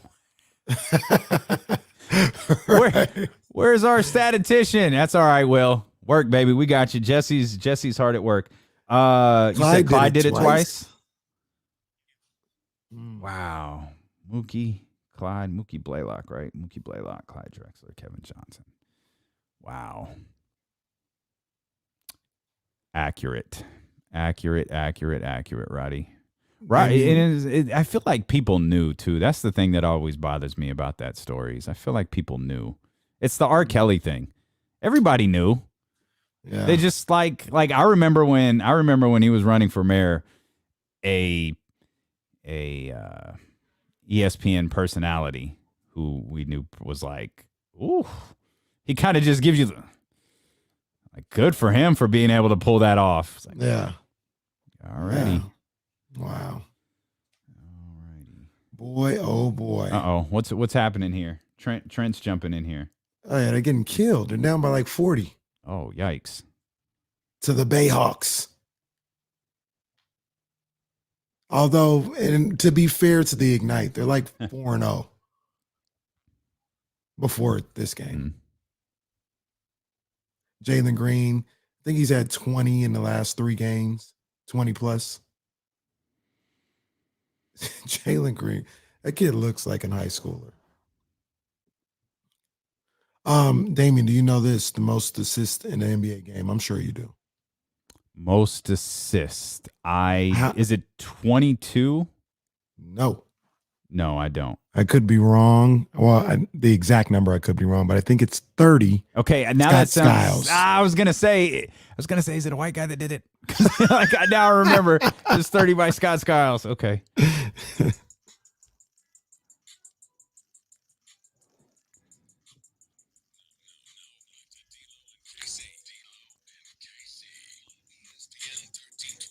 We're all hard at work during the commercial break, digging into these triple doubles. We found Jesse was able to find that points, assists, and steals.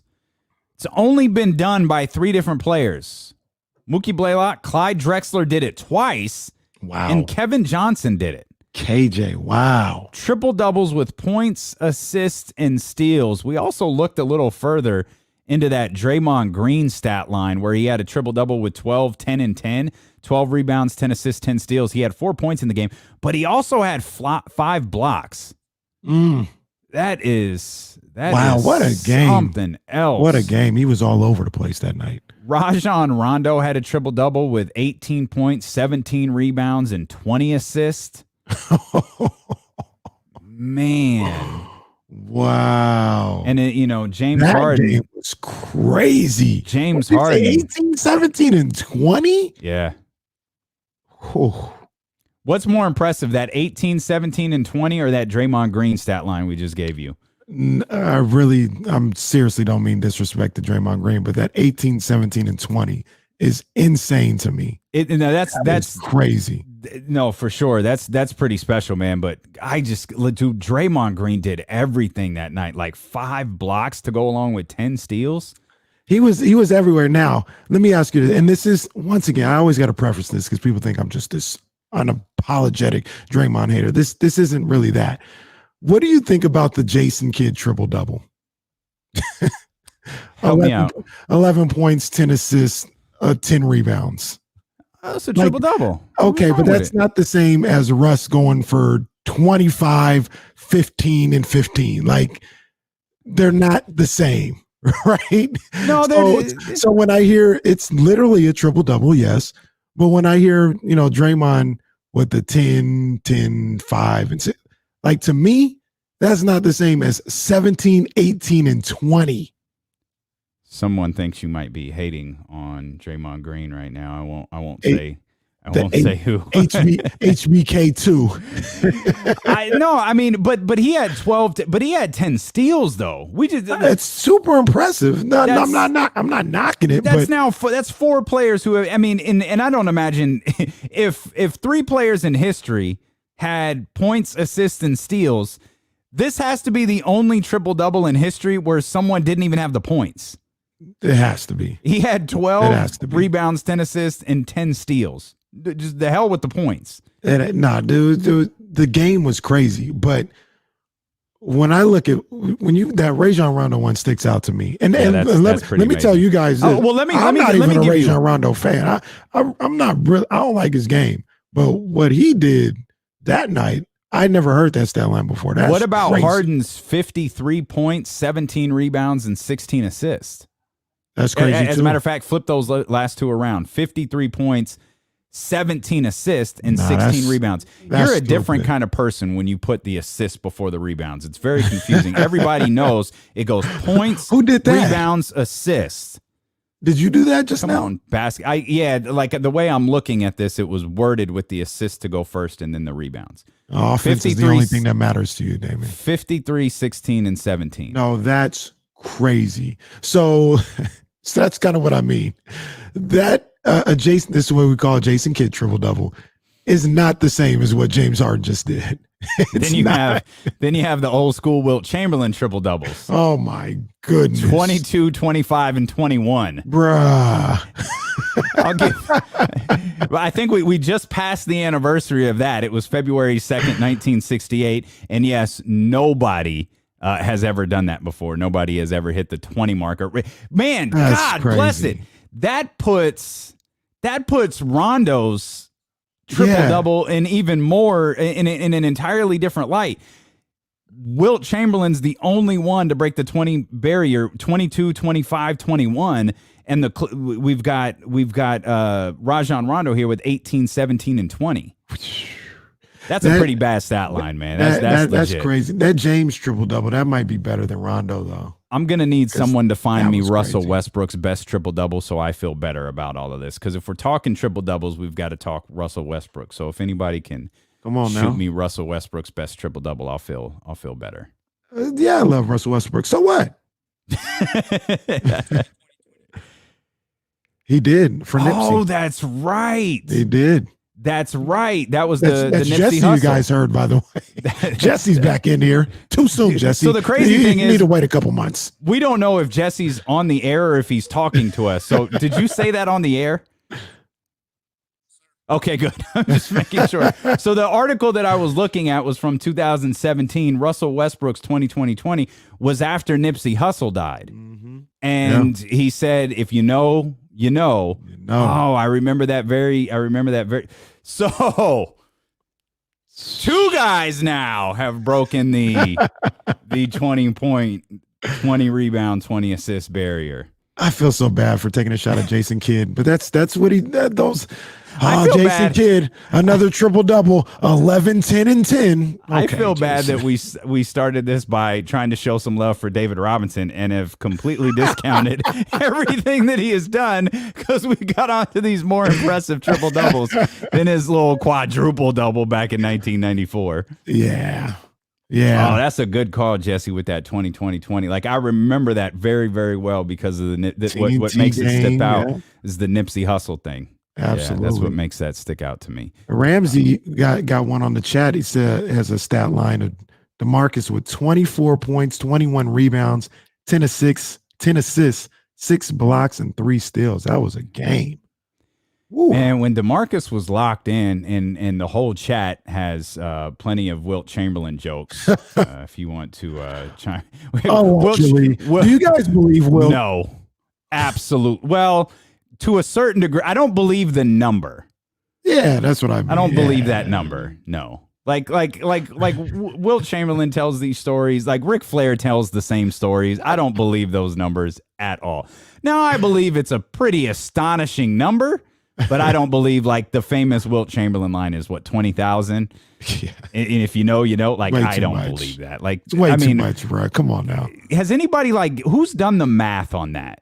I've seen it before. 'Cause And there's only- it's not realistic. I can't remember it verbatim, but I remember like because I believed him. I was like, wow. And then I was listening to something or read something where they broke down the math, and it was like, no way. like There's no way. There's only 365 days a year. I just There's don't- only I don't see. 365. Even if it wasn't one-on-one a lot of those times, you still don't get to that.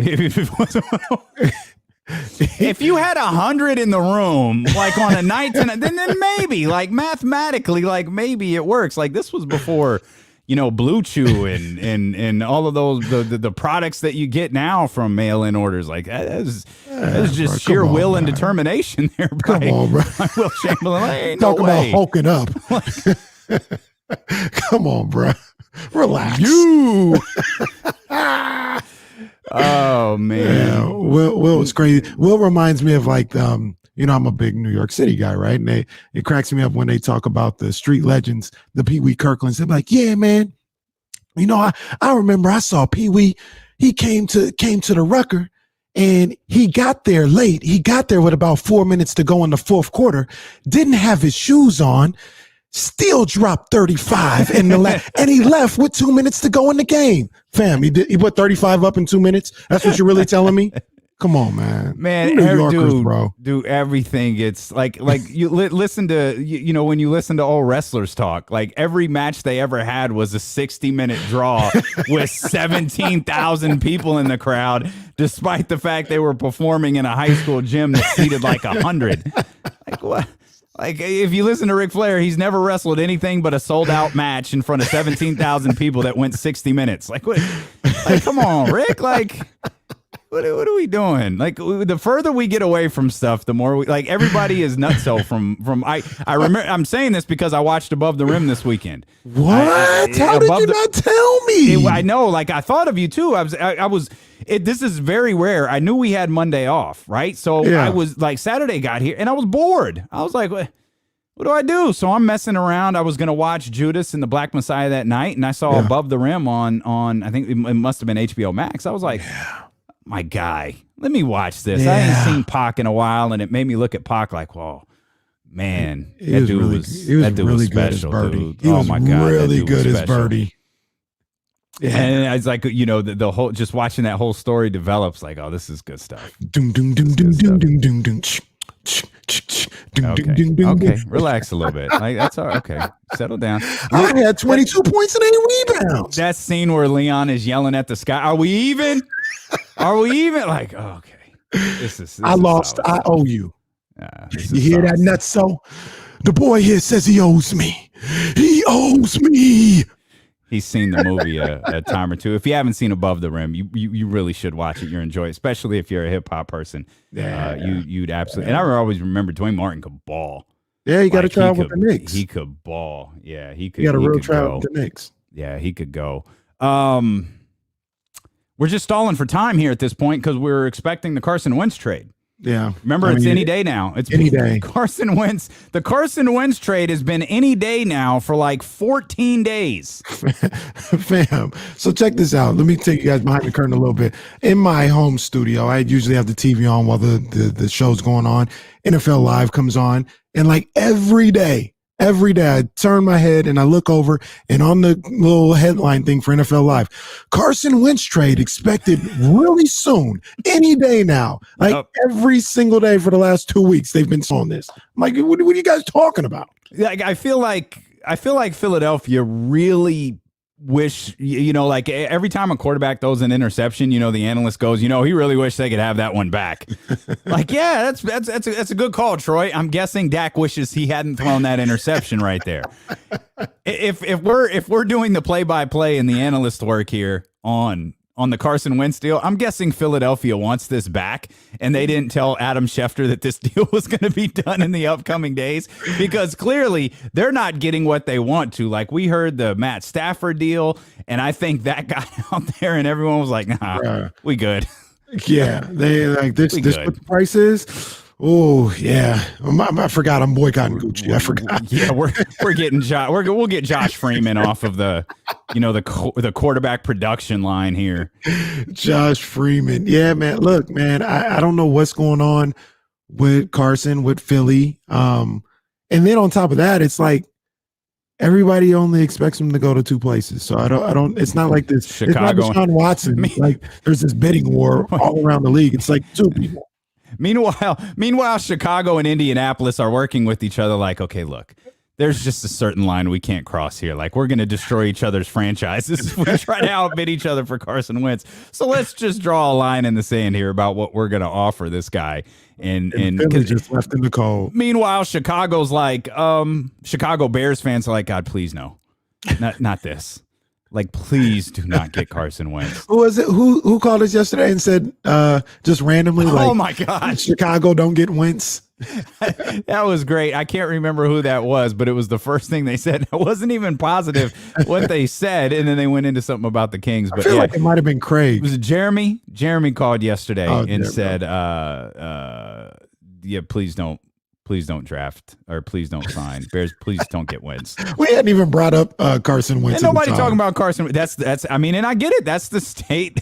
That's the state of the Chicago Bears fan. As we check in with Manny, the serial connection from Chicago, he hit you with the Michael Scott. No, not. And that's the thing, man. Carson. I just can't believe Carson Wentz is as bad as he was last year. I don't know how good he is. I just can't believe he would, because he was really, really bad last season. Right. It's really that bad. It's really difficult to believe a player has fallen off the way that he has. Yeah, like, just suddenly they can't play this game anymore. And he's still, relatively young. It's not like he's old and fell off a cliff. Like, he's a relatively young quarterback. Been in the league 4 years? I think it's 4. 4 or 5, yeah, 4. Same as Goff. So right, he should be, quote unquote, entering his prime, talent wise, under football IQ wise, all of that. But yeah, it's just, I can't believe, like, you can't believe he can be any worse than he was last year. Meanwhile, things have, I guess, don't want him. Yeah, no, right. Especially, I mean, and he's another one of those guys where we pretend like it's our money. Like, when we're a fan of the San Francisco 49ers, we act like we're spending our money to bring Carson Wentz in here. Like, it's the franchise's money. Let them figure out that problem. But everybody knows, the way the cap works in the NFL. There's no wiggle room like there is in the NBA. And you see acquiring him in that contract that he signed with Philadelphia, you're stuck for a couple of years. I think at least 2 years that you've got to deal with that. So, meanwhile, things have kind of settled down. I guess they've kind of gone quiet on the Deshaun Watson front. It'll be interesting to see what happens between now and the start of the league year, though. I don't think there's any like hallmark moment in the start of the league year for Deshaun Watson. I don't think it matters at this point. We know that, part of the reason JJ Watt was let go, so early, he it's nice that Houston acquiesced to JJ Watt and let him go early, but ultimately he was going to be released before the start of the new league year because of what it was going to cost him, and J.J. Watt was no longer as productive as, I think, the $17 million that he was owed. But I don't think there's a benchmark with Deshaun Watson for the league year, so it could be waited out to the draft, or it could be, the Cowboy Ezekiel Elliott game of chicken. Is he going to hold out? Is he going to go to Cabo? Is he just going to hang out? Is he going to retire? Is he going to quit? Is he going to just say, I'm not coming? I mean, it'll be fascinating to see how all this plays out over the coming months. I'm gonna need the NFL to step the game up, man. NBA don't do this to us. NFL, it's off season. They keep teasing us with these trades, but nothing has happened in about 3 weeks. Mm-hmm. Need to step the game up. Mm-hmm. The only thing they're giving us every day, Cowboys and Dak aren't close. Yeah. Every single day. Yep, that's real talk. Carson Wentz trade coming in days. Coming in days. Oh, JJ. Imagine the Watt brothers playing together. All of them in Pittsburgh. There was a rumor, there's a report, a rumor, one and the same, I guess, at this point, that JJ actually likes Cleveland. I don't believe it, but I think it's interesting just because, his brothers are in Pittsburgh. Talking about players getting cut, somebody in the chat mentioned, maybe we have to do some investigation here, that some people believe Von Miller might get cut. I saw a report on that, and again, it's the J.J. Watt thing. It's the money that he's owed by March 17th. We'll dive into that here in just a second. 916-349-1320. We mentioned him. He's probably got some things he wants to get off his chest. Go ahead, Manny. We're here for you, buddy. We got you. It's all right. I listen to y'all for inspiration, for joy, and you bring me Carson Wentz. I know. Sorry, man. Sorry. I mean, they're going to get him. It's a foregone conclusion. He will be in Chicago because this is what they do. They do not like franchise quarterbacks. They like quarterbacks that are in trouble or guys that can throw 2 yards or 5 yards. And if you can get them to throw 10 yards, that's a bonus. That's just what we do in Chicago. We do not want franchise quarterbacks. Manny, let me ask you this, as if you have the answer to it. But why would they trade for Carson Wentz instead of just signing Jameis Winston? Because this is what they do. This is what they do. They swear up and down that they can reactivate somebody, that they can take something that has, obviously he has skill set. He's in the NFL. But they think they can do that and make something out of it. This is what they like to do. This organization's had the same person running it for a long time, Tom Phillips. And it's one of those things where if you're good with the McCaskies, you're guaranteed a job forever until it's just too much. And this is what he's been doing. I mean, if you take Trubisky and you gave up on, you didn't get Watson, you didn't get Mahomes, any other organization would have let you go by now. No, he got an extension because they made the playoffs.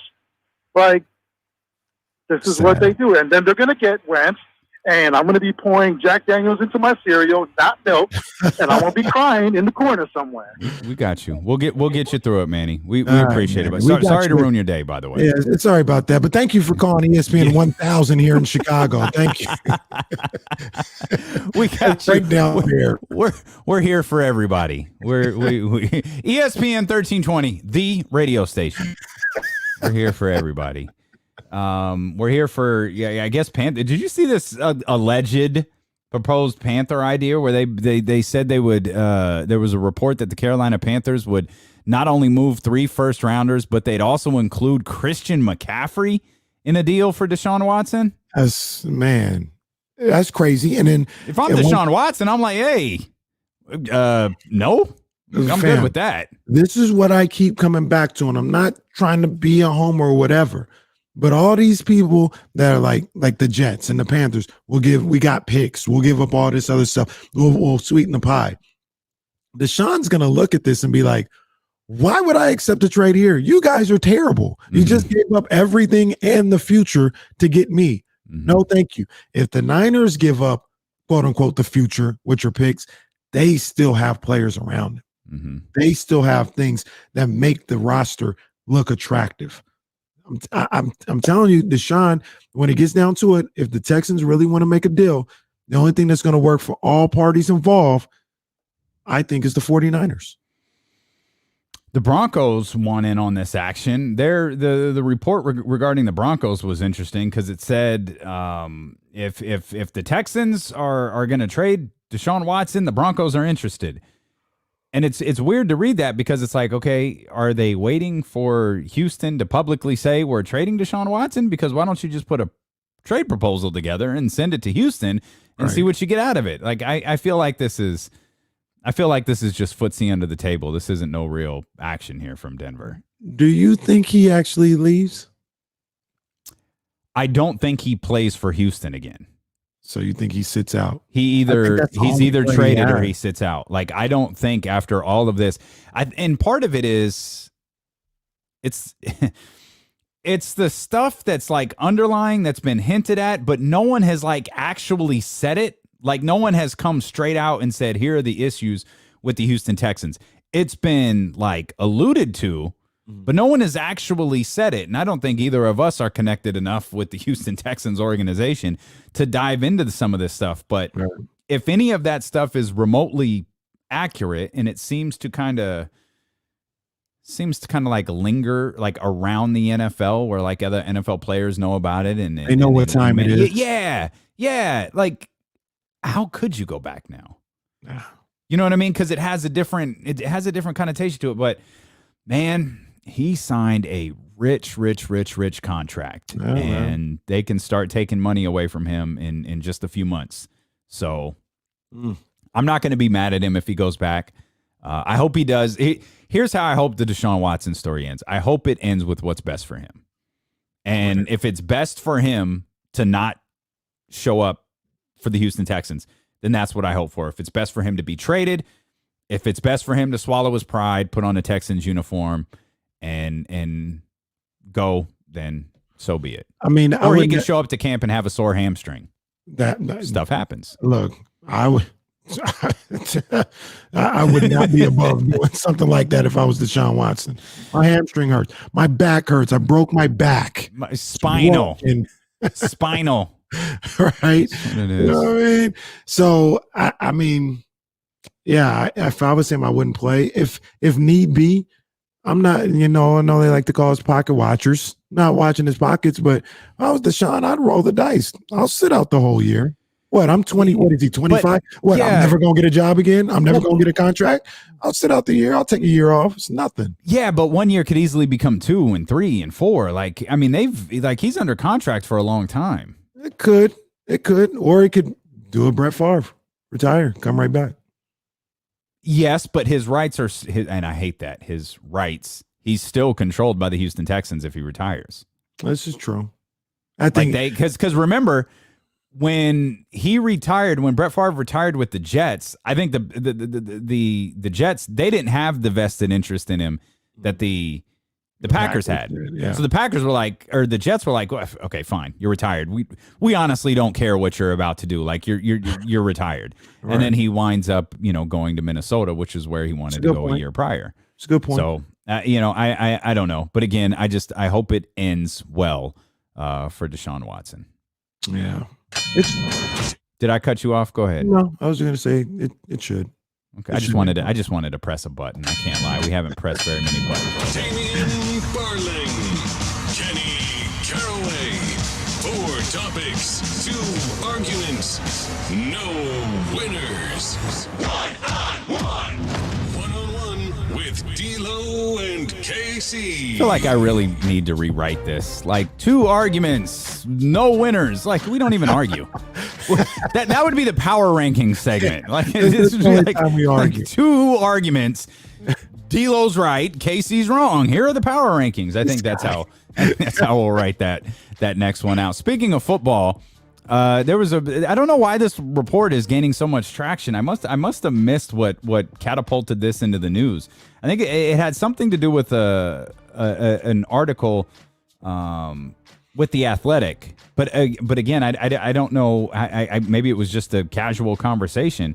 But LeBron James says that he was serious about playing football when the NBA locked out. And he said that the Seahawks offered him a chance to try out.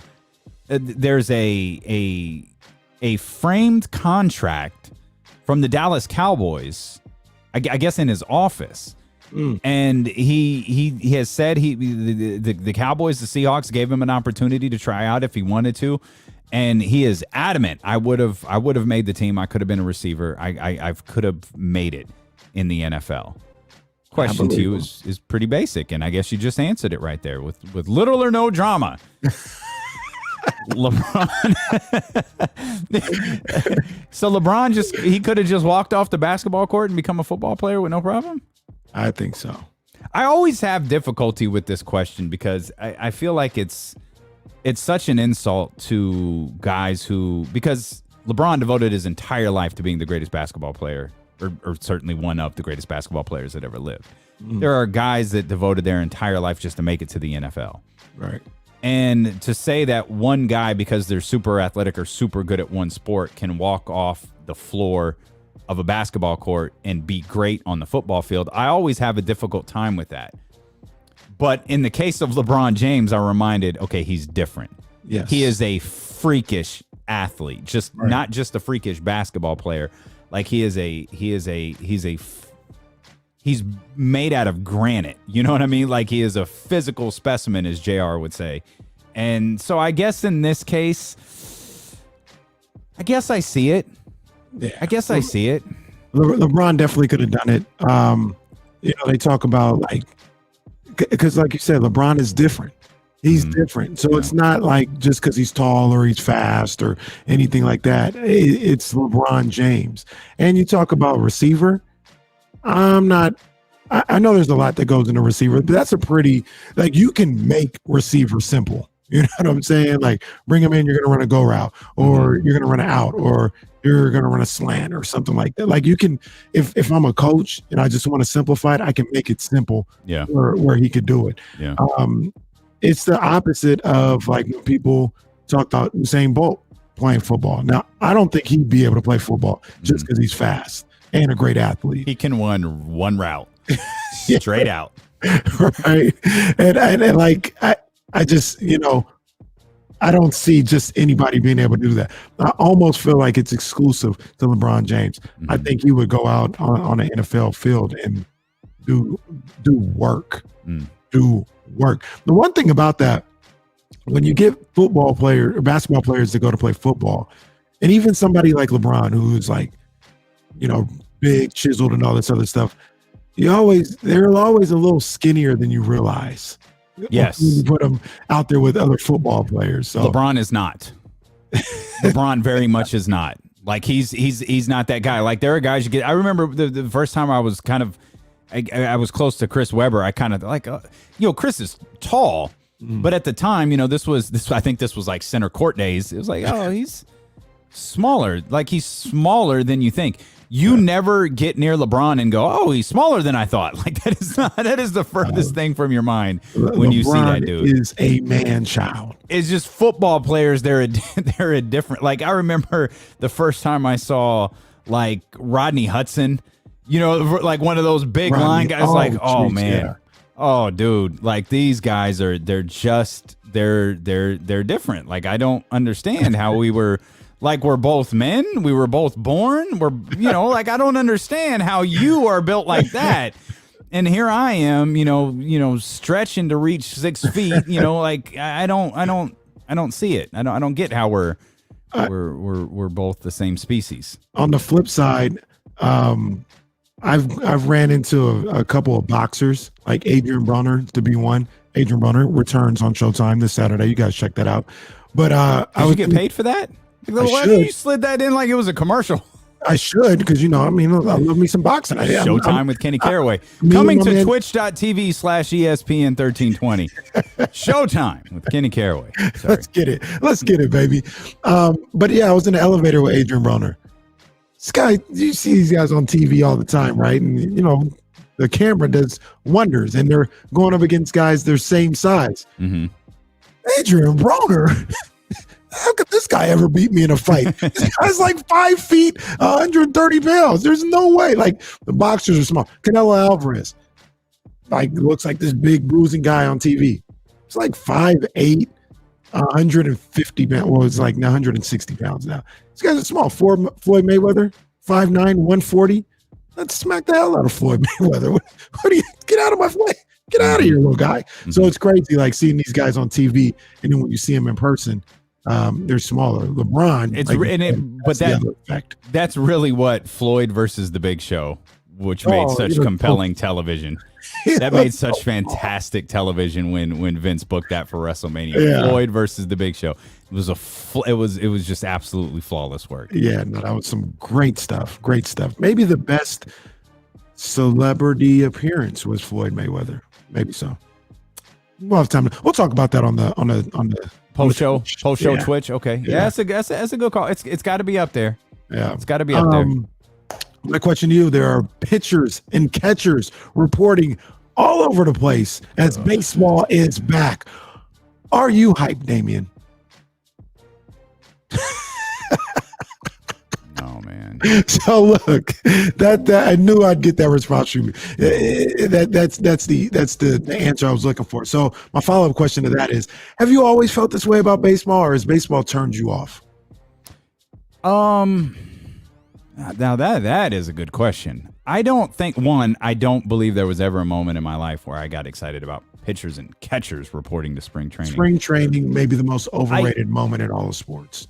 I used to like baseball more than I do now. I don't know that it turned me off at any point. I think I've told you this before. I was a really, really big Deion Sanders fan. Like I loved Deion. So like I loved watching, him in, transitioning in sports and all of that. And I think when, Deion walked away, Bo was gone. I never, after those two players, I didn't really gravitate towards anyone. Ken Griffey Jr. was 89. Like I was still in love with Bo at the time. Right. I still had Deion. Like I still had the central figures that I liked. So I never really attached to like the Ken Griffey Jr.'s or anything like that. Like I knew the Braves really well because Deion played there. Right. After those two guys left, it didn't move me anymore, and that kind of became the time where like I became a teenager. I stopped collecting like baseball cards, and baseball cards for me at the time is what like fantasy football is to a lot of people now. They pay a lot more attention to the NFL because they play fantasy football. Well, I paid a lot more attention to baseball because I was collecting cards and I wanted to know, well, what's got value? This is a $5 card and a $10 card and all that stuff. When I stopped doing that, I didn't have the same love for the sport in general that I did for football and basketball. Yeah. No, I love baseball. It's not the same game today. That's one thing that's turned me off. The game is just it's unwatchable in some respects to me. It's not the game I grew up with. But when the season is here, I'm into it when the season is here, but they do not. Their hot stove and all this other stuff. It does not captivate me. There hasn't been one signing this year that I've been like, oh, okay, that's dope. Like it's all been, who the hell is this guy? There's you mentioned it turning you on. I heard something, and this is, I have not taken the time to verify this. So let's look into this to find out if it's true, because if it's true, it's really extraordinary. I heard it on an episode of Blackish. It was a recent episode too. Like it was one that's aired this season. It probably aired a few weeks ago. Okay. Said that when Jackie Robinson retired, 6% of the league was black. When Jackie Robinson retired. Yeah. You know what it is today? Below that. 7. Wow. Now, again, I'm not 100% sure. Again, I got it from a comment. Like I got it from Blackish. Like I don't know that. I can't imagine they'd throw that out there and that not be like, given the nature of the conversation that they were having. But I thought, wait, is that real? And that's not necessarily what turned me off or turned me away from it. I think the length of the season turned me away from it, and I think the fact that I didn't have anyone to love anymore. Like Bo, notice it was the football players that drew me to baseball. You know what I mean? It was Bo, it was Deion. It drew me, and then when those guys were gone, I didn't have the love for it. I see you. And then on the flip side, I mean, Barry Bonds was my guy, so I was locked into him for now I don't know, 17 years or something like that. I feel like I was more locked into baseball for the Pittsburgh Pirates, Barry Bonds. And I just followed more casually for the San Francisco Giants, Barry Bonds. And then when the home run chase picked up, like when it became clear he was gonna when 73 happened, and then when it was clear he was gonna break Hank Aaron's record, I started, but I wasn't following baseball. I was following Barry. Like I was following the Giants. I was watching every Giants game. That's those years, because I wanted to see him hit a home run. Like I remember the excitement of watching the night he broke the record and seeing that moment. And yeah, but that was it. And in an entirely different turn from baseball, it's Serena Williams and Naomi Osaka in a battle for the culture tonight. The question is, who are you rooting for in this matchup? That's tough. I'm going with Serena, man. I wanted to get another Grand Slam. She's got to get that record, man. Yeah, she has been hanging on to that. Slam. I'm with you. I love Naomi Osaka and everything that she stands for. That's Absolutely. must see Naomi, TV tonight. that boy Corday had a smash with Roddy Ricch out there a couple months ago. So shout out to that whole relationship. But yeah, man, she's got time. She's got time. I need Serena to close this thing out. Boy, I can't lie. I got a little nervous when you said he had a smash there. What's your last one-on-one here? My last one. Netflix announced over the weekend that they are doing, they're going to be releasing a Biggie, Notorious B.I.G. documentary. I'm all things Bad Boy, all things Biggie Smalls. I know we've seen the story. The movie was surprisingly better than I thought it would be. So we know a lot of it was. I didn't say it was great. It was better than I thought it would be. I thought it was going to be big trash, but it was actually watchable. But yeah, are you into this Biggie doc? I thought the trailer looked really good, particularly because it focused on his life more than it focused on his death. The death has been, examined a million different ways, a million different times. The connection to Tupac has been evaluated a million different times. This feels like something different. So I'm definitely excited to see it. We appreciate y'all for tuning in. We appreciate you for watching on twitch.tv/ESPN1320. You know the show doesn't end. We're sticking around on those 2 live streams if you want to come jump in for our little post-show chat. Again, that's twitch.tv/ESPN1320 and on the ESPN 1320 YouTube channel. If you missed any part of today's show, you can use the rewind feature on the radio.com app, and you can also subscribe to the podcast on Apple, Spotify, Google Play, whatever your favorite podcast platform is. Check us out there, and we'll be back tomorrow here at noon on Sacramento's #1 sports station, ESPN 1320. Holla. Oh, man. Telling you guys are going to see me with the back roller on the couch. Yeah, that's real talk, man. Like, Roddy was saying, you need to get. So, guys, I'm in my room. Okay, I'm in my room. I'm not in the office because the Queen Bee works from home, so I can't be yelling about Marvin Bagley while she's on the phone. So I'm in the room. We got a nice little couch set up. I know Eric or Rich was talking about I need some wall art. Well, so my guy Ben went to school with him, played basketball with him. He was like, "Yo, your background is trash. Let me give you this picture." And it was a very nice picture of like these autographs. Trash. This autograph frame picture of the 2002 Sacramento Kings. Nice. I was like, that's a nice picture. Mm-hmm. I don't want the 2002 Sacramento Kings in my bedroom. I don't. I love the Kings. I don't want them in my bedroom. Solid. So no, we're gonna keep the bedroom the way it is. I was thinking about, and this may happen, pulling the couch out a little bit, getting one of those the white screens or something like that, pinning a picture up there. I don't know. Okay. I don't like. Once It's again, not that tough. It's my bedroom, guys. I don't want to. I already moved, and I've already taken over this table in my bedroom. I don't know if I want to take over much else. Okay. Hey, I want to get in the studio. I'm ready. Let me show y'all something since everybody is still kind of hanging out. This is something we have a really just and Kenny hasn't even seen this yet. An insanely talented designer who helps me, graphic designer who helps me a lot with the social media stuff that I do on ESPN 1320. He basically builds out just if I have an idea, he'll build out a template for me. So if it's like Kenny's keys, I can make it, I can change the pictures, change the words, like, because Photoshop is just something I haven't been able to like wrap my brain around. It's an intimidating desktop app when you open it. I'm able to navigate it on the iPad pretty clearly, but he did this amazing tweet when Steph went off one night.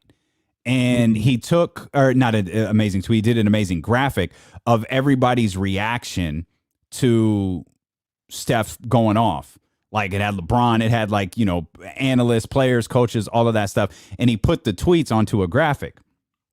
Well, Danny in San Francisco had the idea to do that graphic with the response to the announcement that we're going 4 hours. And here's what it looks like. Oh, that's fire. How dope is this?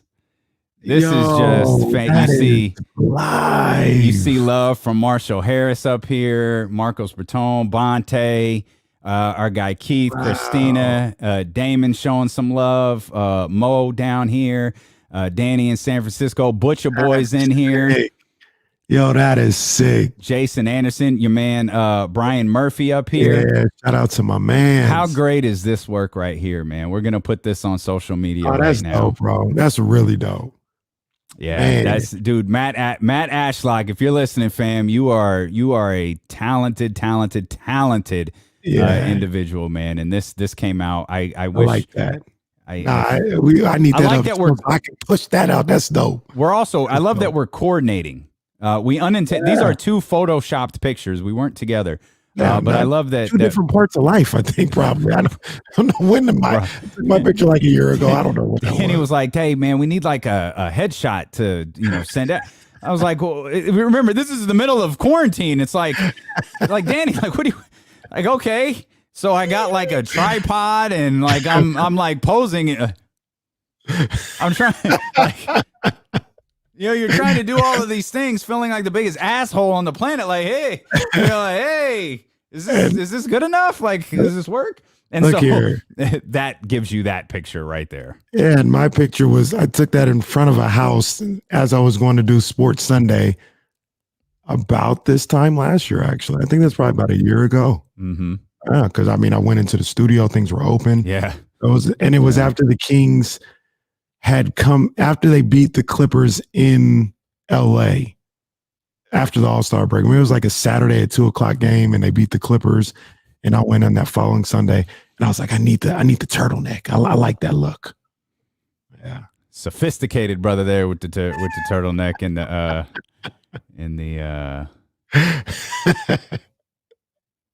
yeah, seeing the love pour in for that. KC needs a Patrick Mahomes. Stop it. Needs a Patrick Mahomes jersey hanging behind him. Stop it, Rich. It definitely ain't coming. I need to be just wearing Jimmy G's jersey, baby. Because we didn't even talk about how he's going to be the quarterback of the 49ers. That's real talk. He is absolutely going to be the quarterback of the 49ers. Real brother. He's the real brother.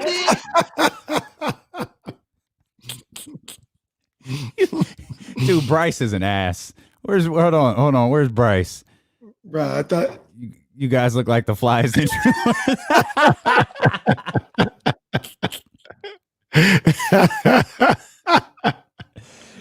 get Have into you a been car in an accident?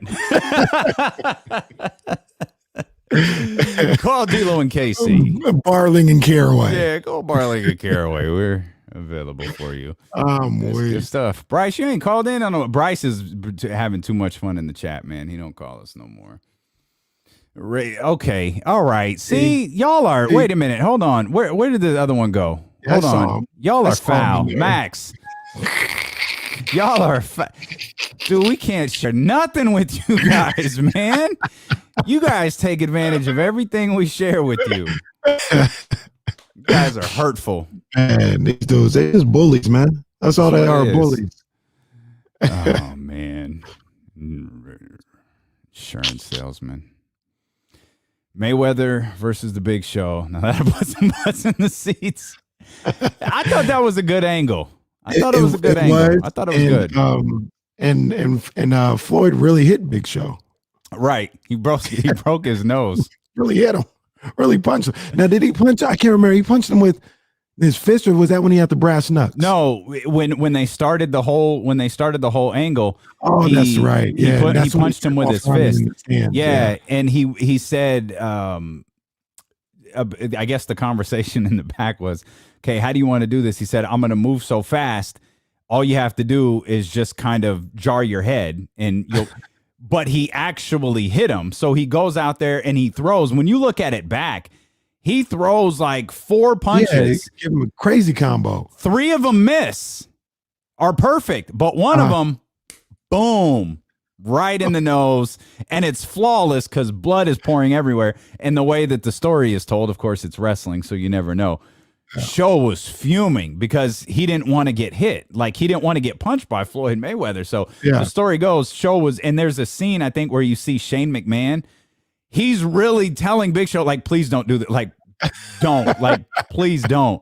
And I guess they get to the back And Floyd, he's not hiding behind Vince McMahon, but he's like standing right next to Vince McMahon in case he's not standing in front of Vince McMahon. He's indeed in case something pop off, like he's ready to go. I felt like he hit him. I know this isn't when he broke his nose, but I felt like he hit him with the brass knucks kind of square. That was in the that was in the match though, right? Yeah, that was in the match. I felt like I don't know, maybe it's the magic of wrestling, but I felt like he got him. I think that's the magic of wrestling. Either that or they were work knucks. That probably is more so what it was. D'Lo and KC will represent you for $1,320 an hour. 4 hour minimum. All right.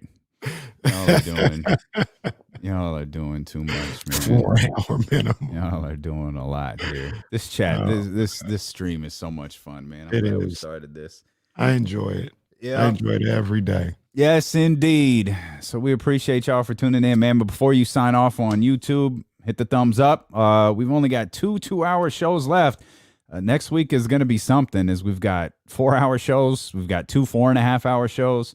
We've got a 5-hour show in there somewhere. As a matter of fact, we have more non-4-hour shows next week than we do 4-hour shows. So it'll be an Iron Man week. Yeah, no doubt. But it'll be a fun way to get comfortable, man, and to talk a ton of Kings, and then obviously the Kings back in action against the Heat tomorrow night. So we'll get you ready for that, man. But thanks for being such a big part of the show. Again, thank you for all the tweets and the messages, man. We really appreciate it. Remember, hit the thumbs up. Come on, man.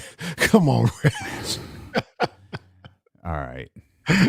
Y'all, Rich ruined it for everybody. We're out of here. Thank y'all, man. Dude, y'all be good, what man. the hell? Y'all. He's a real brother. He's a real brother. He's a real brother. You see it? It's over.